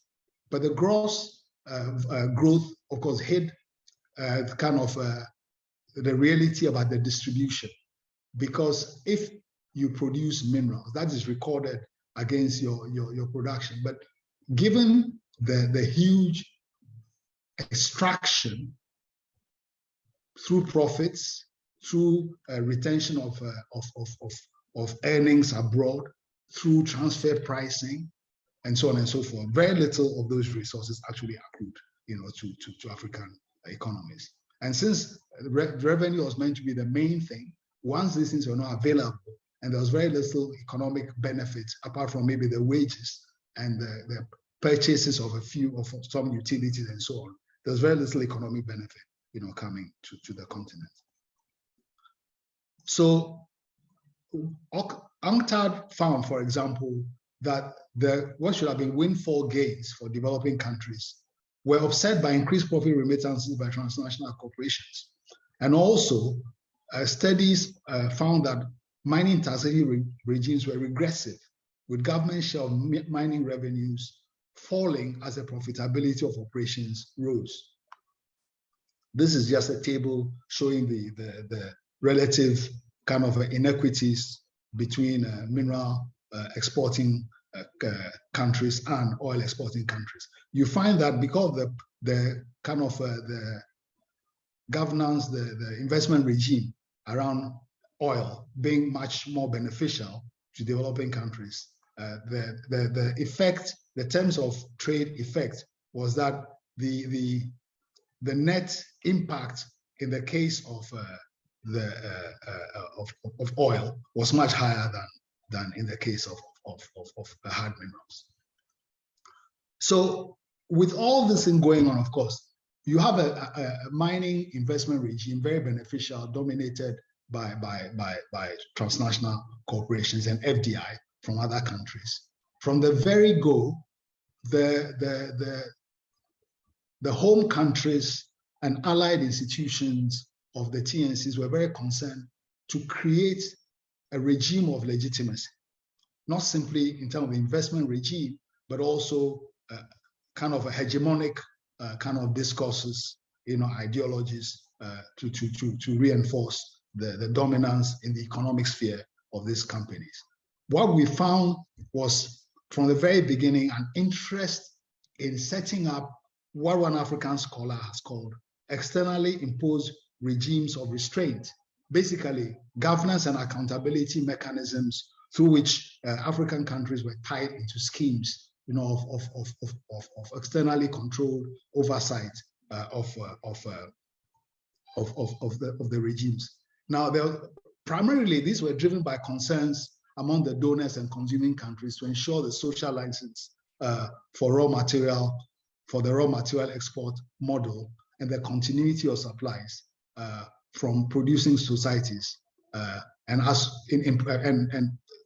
legitimacy with the affected constituencies in producing countries, and also people in consuming countries who were critical of what was going on in Africa. And you will find that most of the frameworks that came up that were put forward to create this legitimating governance frameworks really were driven by theories and notions of the corrupt African elites and states, and basically the kind of social pathologies of violence among Africans and so on. I mean, renowned conservative scholars like Paul Collier were among some of the key actors in the definition of these frameworks. International NGOs like Oxfam were very concerned about corruption and impacts of mining on mining affected communities. Were also key actors in alliance with their own government in the creation of some of these frameworks. So what I'll do now is to just very quickly take you through some of what I describe as the regimes of external imposed regimes of restraint in terms of what their features were and what they were meant to achieve. Because what they tried to do then was to deal with what were identified as issues and problems which could undermine the credibility of the regime that was in place across African countries. So we had a number of these frameworks. They were designed, as I said, and managed from outside the continent. They were largely voluntary, nominally voluntary, and I'll explain in a minute. They were international, although not global, and I'll explain the difference. There were some which were driven from the corporate sector, and some were unilaterally imposed. Many of them took the notion of minerals as a resource curse, at least in the African context, as the defining parameters of the approach, which is what I talk about the pathologies and also the assumptions about corruption in Africa and so on. I mean, some of them were focused on revenue, transparency, and anti-corruption. Now, this is important because if revenue is a main benefit that African countries will get, it is important to make sure that you can point to the fact that the mechanism around revenue allow African citizens to be confident that the revenue is indeed coming. So this has been the area of the greatest focus by these mechanisms, the revenue and transparency and anti-corruption, and also in terms of the allocation of mineral concessions to assure people that the process is fair, the revenue owed is being paid. Now, this doesn't really go to the root of the regime, that the regime fundamentally, in focusing, in setting up a regime where foreign capital is dominant and not doing anything beyond extracting raw minerals and exporting and paying a pittance in revenue. Okay, as the Zambian example shows, you can have the greatest revenue and anti-corruption provisions around Zambia's mineral regime. It will not increase the benefit that comes to Zambia. But in a climate where African citizens are legitimately concerned about anti-corruption, and the kind of the venality of the elite, these mechanisms sit into a receptive soil. But the effect, though, is that they legitimize something much more significant, than corruption. That is the huge profits TNCs were making from the nominally publicly owned resources, but non-renewable resources, which are being extracted, for very little developmental gain, whilst the negative social and environmental externalities were being retained, on the continent. So the Extractive Industries Transparency Initiative is the most significant of this. There's a corollary amongst NGOs called the Publish What You Pay coalition. Both of these, incidentally, are dominated on one side by African countries and on the other by African NGOs. The Natural Resource Charter, drafted by Paul Collier and a gang of people, the OECD has guidelines on corruption and so on. And then there are the other frameworks which are interested in managing impacts around conflict, around environmental impacts, human rights, and so on. So the Kimberley process supports about conflict diamonds, making sure that diamonds which are from conflict areas, are not sold on the market. I mean, that was reflected also in some of the provisions of the Dodd-Frank Act that was passed by the United States. And you find that the big international financial institutions all have guidelines about the operations of the mining sector. And of course, the companies themselves, slew of voluntary frameworks and corporate social responsibility around these things. And then in addition, when Chinese companies became more and more competitors, what I would describe as Cold War tactics also began to be applied, because we've had a lot of China bashing, basically, that Africans will be wary of Chinese companies because they are exploitative, they don't respect human rights, and so on and so forth, which may all be very true. But what some of us constantly say is that the Chinese did not create the framework and climate of exploitation and elite subservience to Western interests in Africa.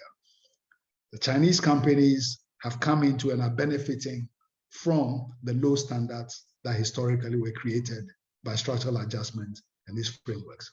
And that in Africa, the discussion about the Chinese presence and its consequences, it is important for us to discuss it from an African perspective, because the West's struggle with China in terms of global economic governance, it's something being played out in Africa.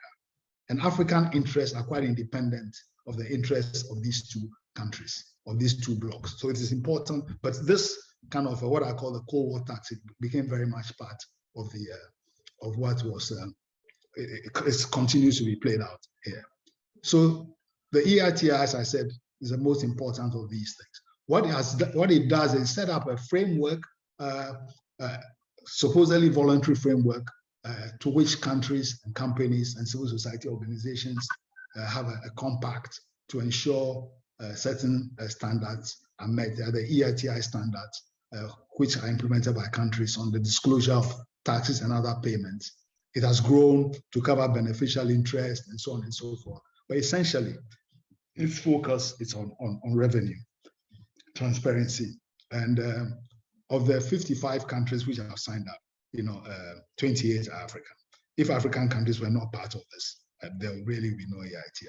It is not global, although it makes that claim. It is international, but it is not global to the extent that the most important extractives producing countries, both oil and gas, are not part of the EITI framework. South Africa, for example, has refused to be part of it because they said, they have their own domestic mechanisms for this. Many African countries have signed up because there's a lot of pressure from the World Bank and IMF and the Western donors for them to sign up as a sign to donors that Africa is open for business. The Publish What You Pay network, which basically tries to uphold the EITI, is the biggest international network of NGOs working on extractives, and the biggest block of this lot are African. So in a way, the EITI and the Publish What You Pay really are African frameworks. The other one I want to talk about here is the Natural Resources Charter, which, as I said, was drafted by Paul Collier and co. Is heavily funded by American foundations, and both the EITI and NRC work with the big international donors. In fact, the World Bank has a trust fund to support the work around the EITI. So these things are the EITI is a nominally voluntary framework, but de facto it is something which it's of great, it's very critical for the legitimating ideologies built around the FDI regime. I keep talking about the FDI regime. Let me go back. What you find is that, you see, this diagram here is taken from a World Bank publication.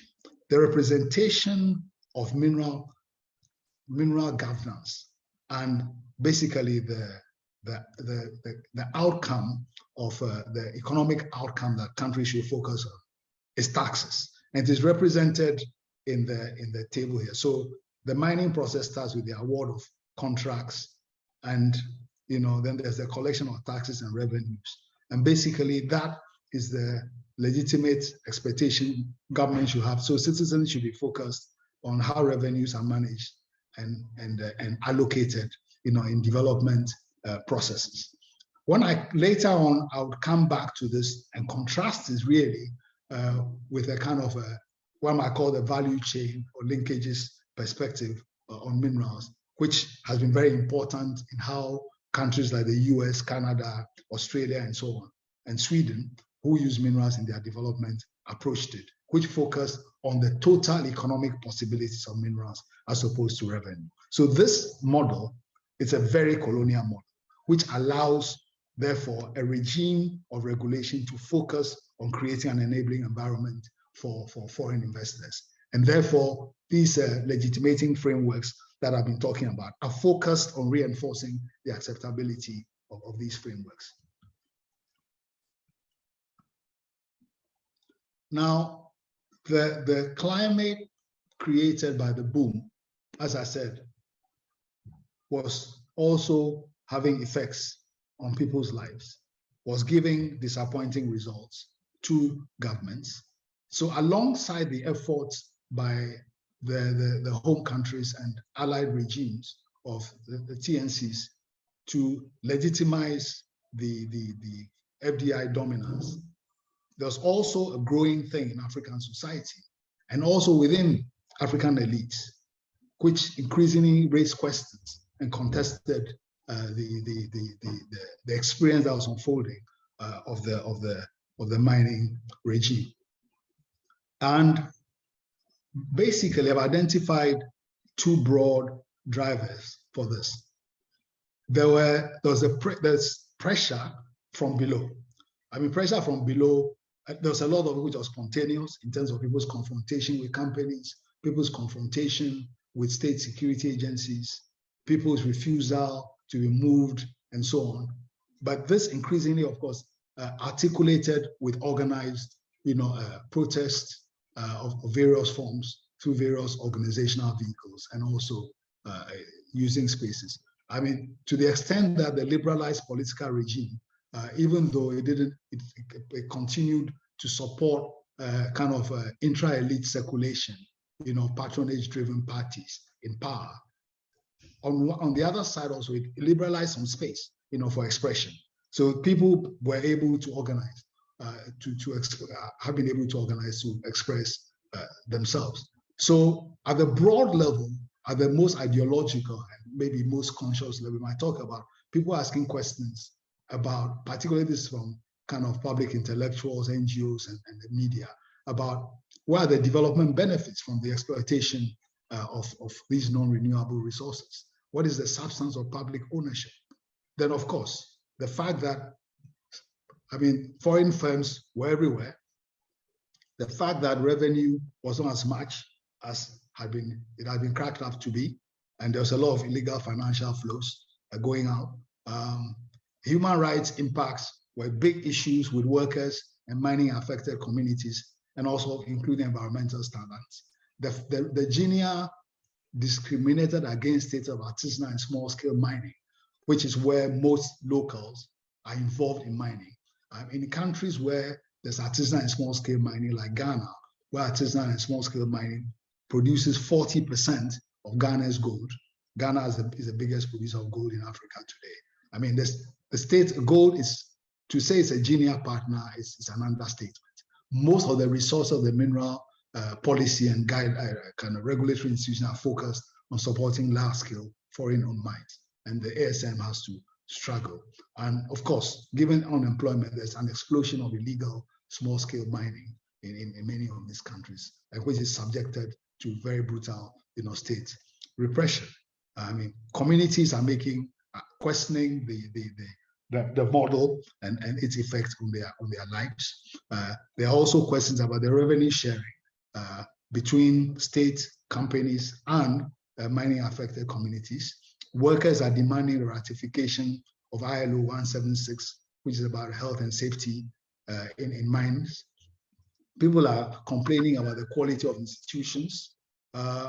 Traditional leaders and subnational are making demands for a share of the spoil from the mining boom. What you find in many countries is that the companies basically buy in traditional leaders by giving small contracts. Then, of course, there's a long-term issue of, the way the industry is set up, it does not facilitate and aid domestic capital accumulation in terms of building a base for sustainable long-term, economic development and transformation. So this is broadly the kind of arguments that one can summarize from the issues raised within society. At the level of the state, however, a lot of the focus has been on revenue. So you find that a lot of concern has gone into trying to revise laws and contracts, to renegotiate them, and so on, to improve the revenue share. As part of as we're roping in some of this, the G7 has set up a mechanism to support contract renegotiations. This body of demands has been vilified. If you go to publications put out about the investment risks, there was a time when so-called resource nationalism was deemed the biggest threat to the security of people's investments in the extractive sector. Flip that around and say that resource nationalism is basically the demand of the people in whose name minerals are being managed by the state for better management of those resources for their benefit, not simply for the current generation, but because these are non-renewable resources, to ensure intergenerational benefits from exploitation. So all these things have been part of the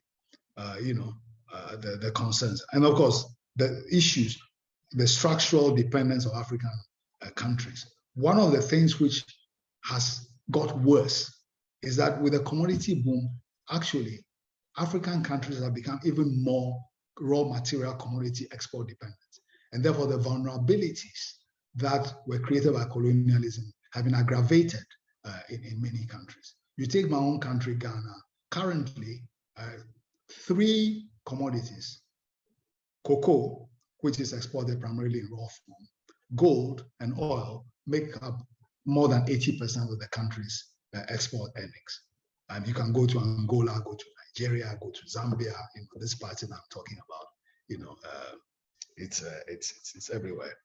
So to elaborate on the what I've got here is basically an elaboration of some of the elements of the pressure from below for change.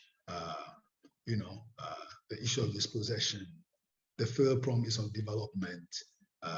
In the South African case, there were debates about Black economic empowerment, nationalization, and so on.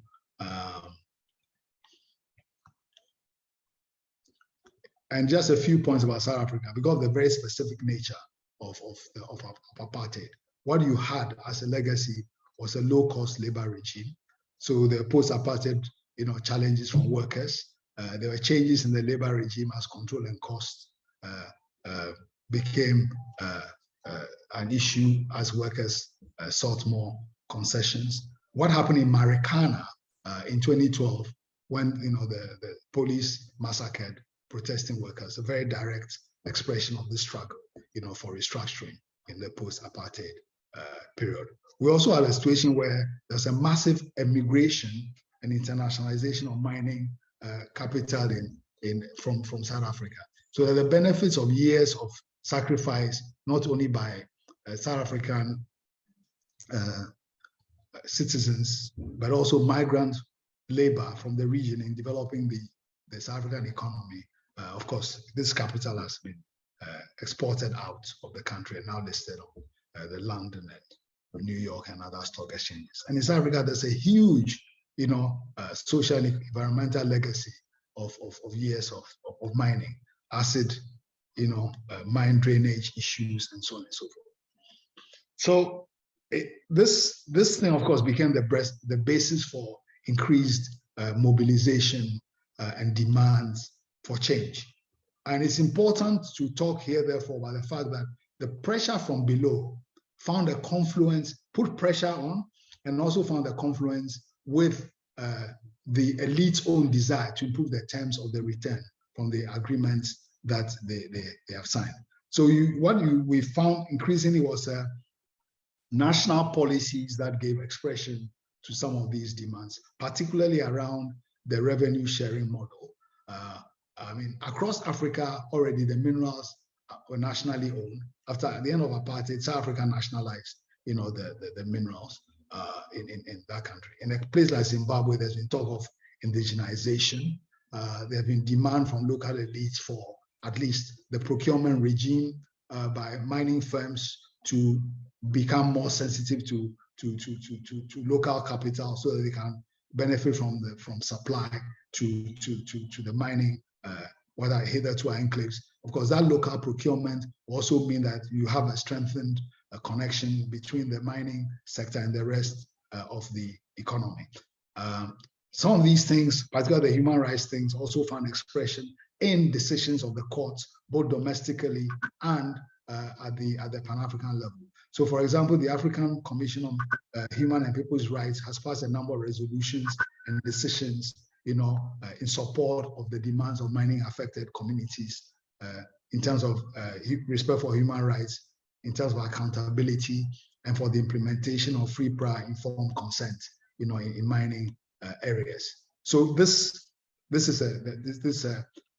particular orientation, which is quite different from simply being interested to, as well, protect the legitimacy of a revenue-paying model. This is a much wider kind of a questioning of the model than the EITI Natural Resource Charter type of thing, which I'm arguing was basically interested in protecting, legitimizing the model.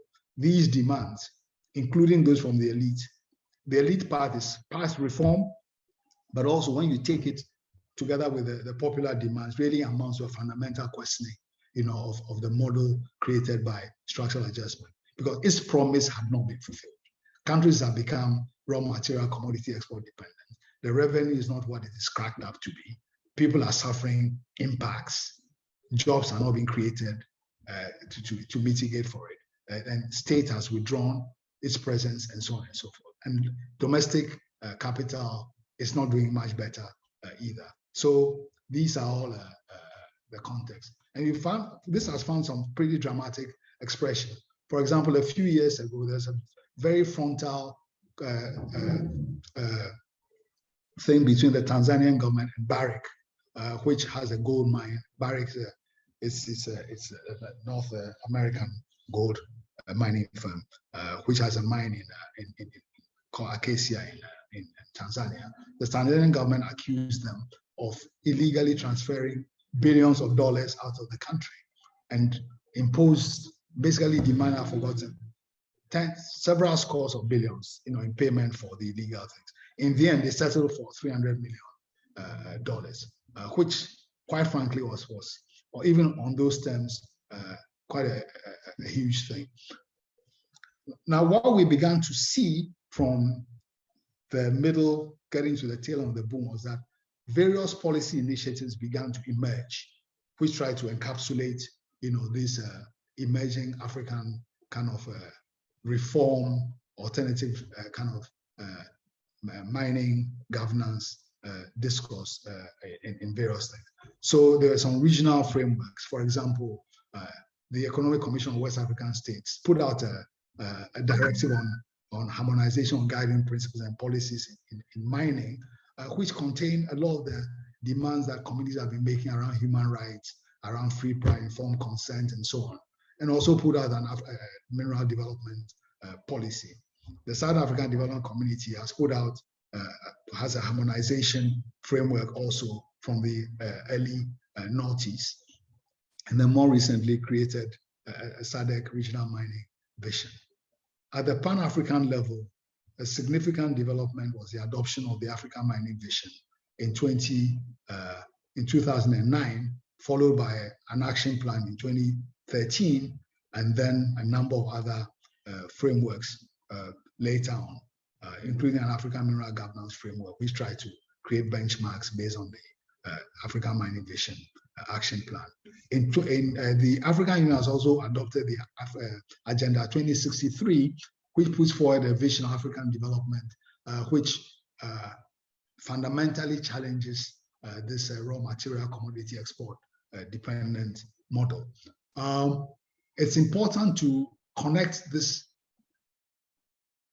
development to some of the early post-colonial things, because in a way, it's a reprise of what happened in the immediate post-colonial period, expressed in things like the Lagos Plan of Action, which was an agenda for African transformation and development away from raw material commodity export dependence.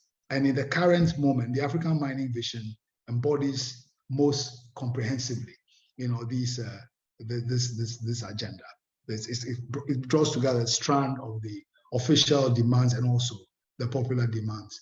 And in the development of the agenda of the African Mining Vision, you found a confluence of activist influences with, progressive technocrats within Pan-African institutions and some national governments to put together these policy frameworks. Let me hasten to add that it is one thing putting together a policy framework. It's another thing, of course, winning the political and economic fight for the adoption of those policies, because it is in the adoption and implementation that you actually get a shift in power. But to the extent that the hegemony of the idea that liberalized mining frameworks in exchange for revenue was the way to go, to the extent that this emerging agenda has basically not only cracked it, but also put an alternative, discourse into the picture. It is not simply now a contestation of ideas, but now also a contestation of policy frameworks. And I think that movement, is important. So for campaigners, speaking for myself as an example, we are no longer asking that it will be important for African countries to take steps to adopt policies on ABCD. Where we are now, the demand can be and is in many places for the implementation of the policy agenda which the African countries have adopted. That's an important, kind of movement, even though it's clear that the political muscle and the mobilization to get that shift, has been a problem, it's a problem across the continent. Let me return to my diagram, which I used earlier to illustrate this mineral for revenue perspective, which I explained. If you take this in terms of its circumscription around revenue, let's contrast it with what I call the minerals for development paradigm of the African mining vision, which sees minerals really as a value, a value of multiple benefits in terms of, if you take the mineral industry, not simply as a sort of raw material, but also not as a source of revenue, but also as a source of raw material, and a sector also which employs skills and knowledge and also consumes inputs. If you saw it that way, then the potential of the mining sector to dynamize a multiplicity of economic activities is very clear. You can do that either with the minerals of export value that we dominate now, but critically, you find that in many African countries, the minerals of domestic and regional value tend not to be exploited because of the dominance of the raw material commodity export model and because of the dominance of foreign firms who are interested in serving markets where they'll get the biggest profit. Let's face it, it's not likely that many companies will come to Ghana and mine clay to produce bricks for housing, which would have a huge dynamizing effect on the economy, because housing as a multiplier goes into so many different directions. But gold is a mineral in greatest demand. You can hoard it, you can speculate on it, you can forward sell it, and not entangle yourself in the vicissitudes of Ghanaian economic production. So this framework also means, therefore, that there's a questioning of the raw material export model to asking questions about what can minerals do for Africa's development beyond what we can do with the export, but also minerals that actually could be beneficial for our own economies. Because if you look at the many countries, they can give you data on minerals of export interest. They can give you data on prospects for the global mineral economy, but many of them cannot give you data on the minerals which are being consumed, in the domestic economy. So the idea of this conjuncture now really is beginning to put, this whole thing, the whole move away from raw material commodity export into perspective. So I'm just quickly giving you the things about what is, the highlights of the African mining vision. It offers a view of, rather than being for export revenue, really minerals should catalyze broad-based growth and development, and it's fully integrated into the economy. A sector which is sustainable and well-governed and garners and deploys rent. A sector that is safe, healthy, gender and ethnically inclusive, environmentally friendly, socially responsible, and appreciated by surrounding communities. Harnesses artisanal and small-scale mining to stimulate local and national entrepreneurship. Sustainable and well-governed. Sorry. Okay, let's move on down to the next page. So the action plan then contains a number of pillars, which captures and elaborates all the elements I've been talking about. But the mining vision, African mining vision agenda has been criticized in terms of this kind of weak gender analysis. It's originated, it had initially a kind of extractivist, procyclical expectations of the mineral boom, although some of the subsequent policies developed on the back of it, have tried to cure this. it's paid little attention to climate change issues. And this is something which increasingly is coming into the debate. How is this transformation going to be financed? It's unclear. There's not sufficient engagement with society in the drawing up of the documents in the early days, although the subsequent steps, have tried to rectify that. There's also questions about how well it takes on board the move of society towards a circular economies and the implication of recycling of metals and substitutes, and the impact of artificial intelligence on production in the mineral economy. So basically, this is where we are. And also to say that that vision, of course, is not coming in isolation, because this is situated in a global economy where other continents and countries have made plans around Africa's raw materials. So there's been a pushback from transnationals operating on the continent. There are issues of security of supply raised by many powers.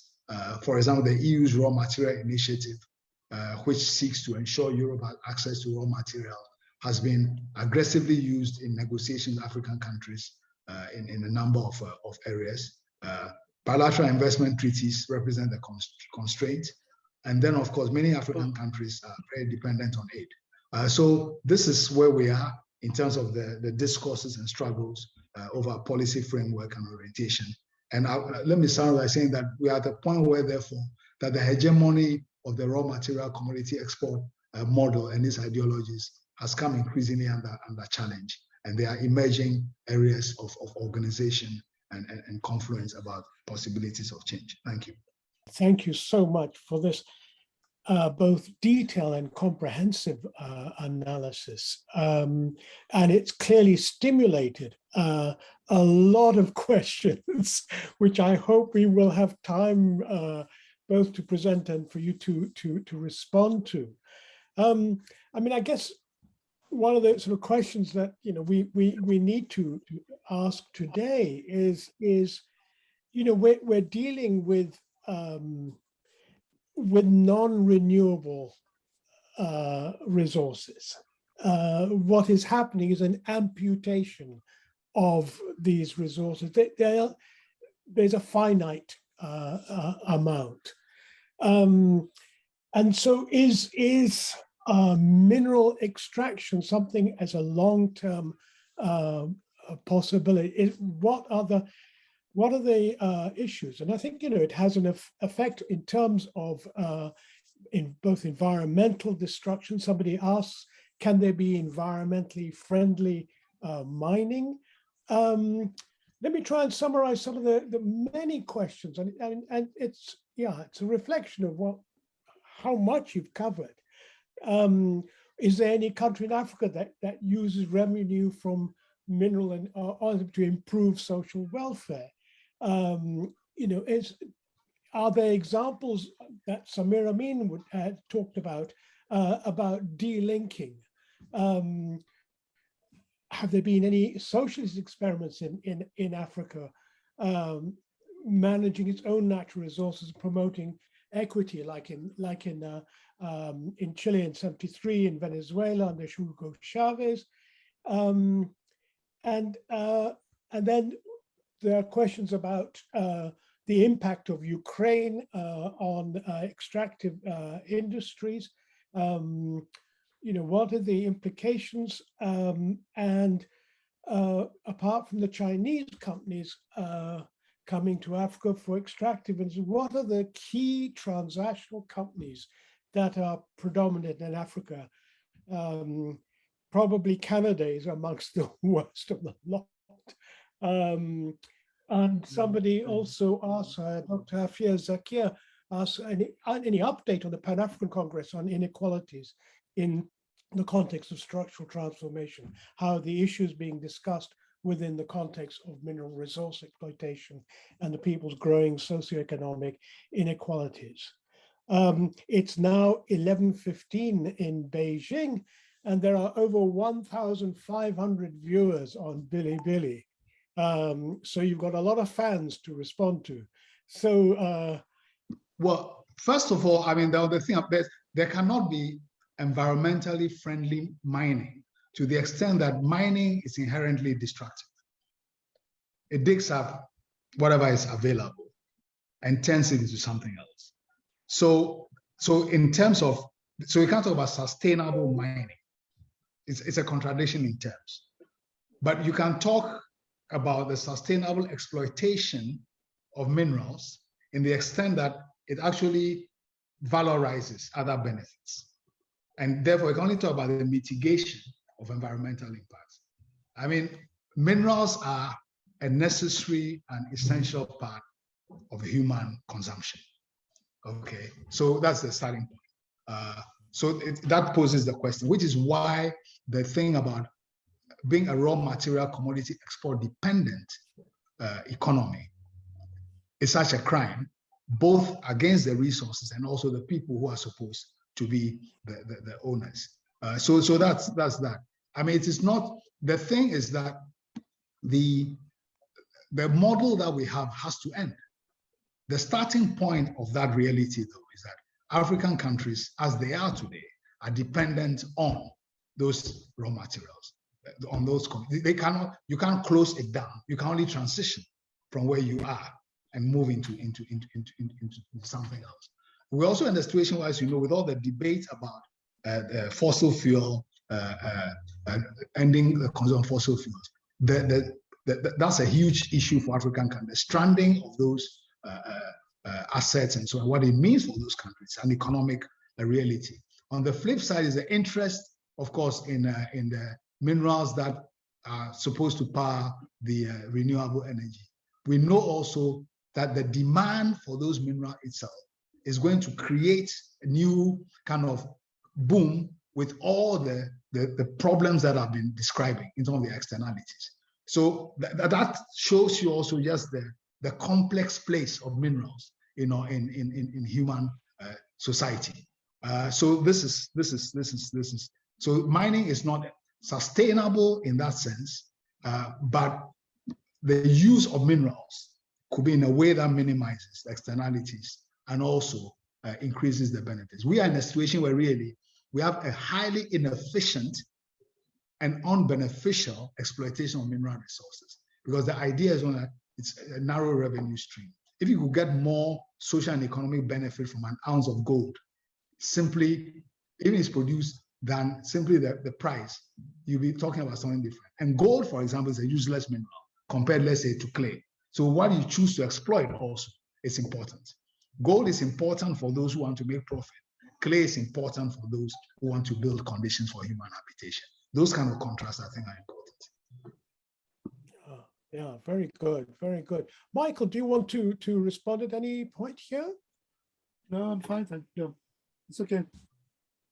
Yeah, no. I mean, I think that's a really, really important point, and one which, do you feel those who are the authors of the African mining vision ought to be reflecting on, and how serious is this being taken? For me, as an activist, I mean, any advance is important. When I talk about the African mining vision, my expectations are more of how citizens see it as a step forward and appropriate it and use it as an instrument of their struggle to put pressure on governments. Because if you are not in government, as a citizen, the only thing you can do is to strengthen your capacity to influence power to bring about change. Yeah, yeah. I mean, and that's one aspect on which, I mean, given the richness and depth of information that you went into, I mean, one of the things you've been directly involved in is in supporting what Michael characterizes uncivil society in responding to the exploitative and destructive nature of mining in Ghana. Might you say a little bit about the kind of things that have been going on recently in relation to that? Yeah, we work very closely with mining affected communities around some of the principles that I've enunciated. There's no presumption that mining should take place. There's a presumption that unless certain conditions are met, there may even be situations where mining should not take place. So a lot of rainforest is being destroyed.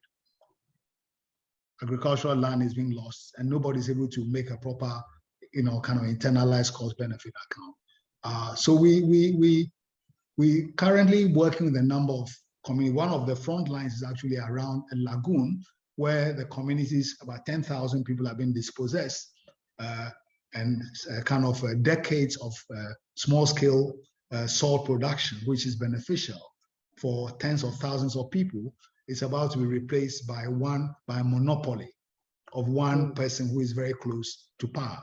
This has become a huge front line, where struggles are taking place, and it's illustrative of some of the work that we've been doing, and also working with the artisanal and small-scale miners for them to have better recognition in terms of policy. I mean, and therefore, to what extent is the collusion of our elites with these transnational mineral extracting corporations? To what extent do you see them as part of the problem, and to what extent? They are very central. They are very central because the mining model now benefits the elite, even in terms of even the accountability for the small revenue returns to the country. These things are sucked up in corruption. At the moment, there's a huge fight going in Ghana. In fact, we had a press conference today where the government wants to securitize all future mining royalties through a company to be hidden in the tax haven of Jersey. I mean, that's what we're talking about. You can't get more blatant than that. You couldn't make this up. If you wrote this up as a novel, nobody would believe you. No. It's extraordinary. Time is pushing on, and we're nearly coming up to 11:30, and I think a lot of people have stayed up quite late. But I would like to really thank you both presenters, Michael and Yao, for raising so many issues, and we've only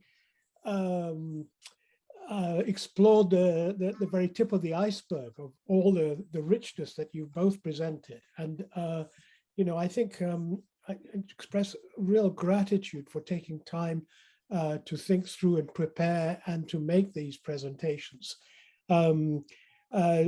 Jade tells me it's about 11:30 in Beijing, and there are over 1,600 viewers on Bilibili. I guess in China, 1,600 is a small seminar, but one day we will have 1.6 million listening to us, or maybe more than that. But in the meantime, I'd like to say thank you, Michael, for joining us. Thank you, Yao, for an excellent presentation. And over to you, Jade and Kinchi.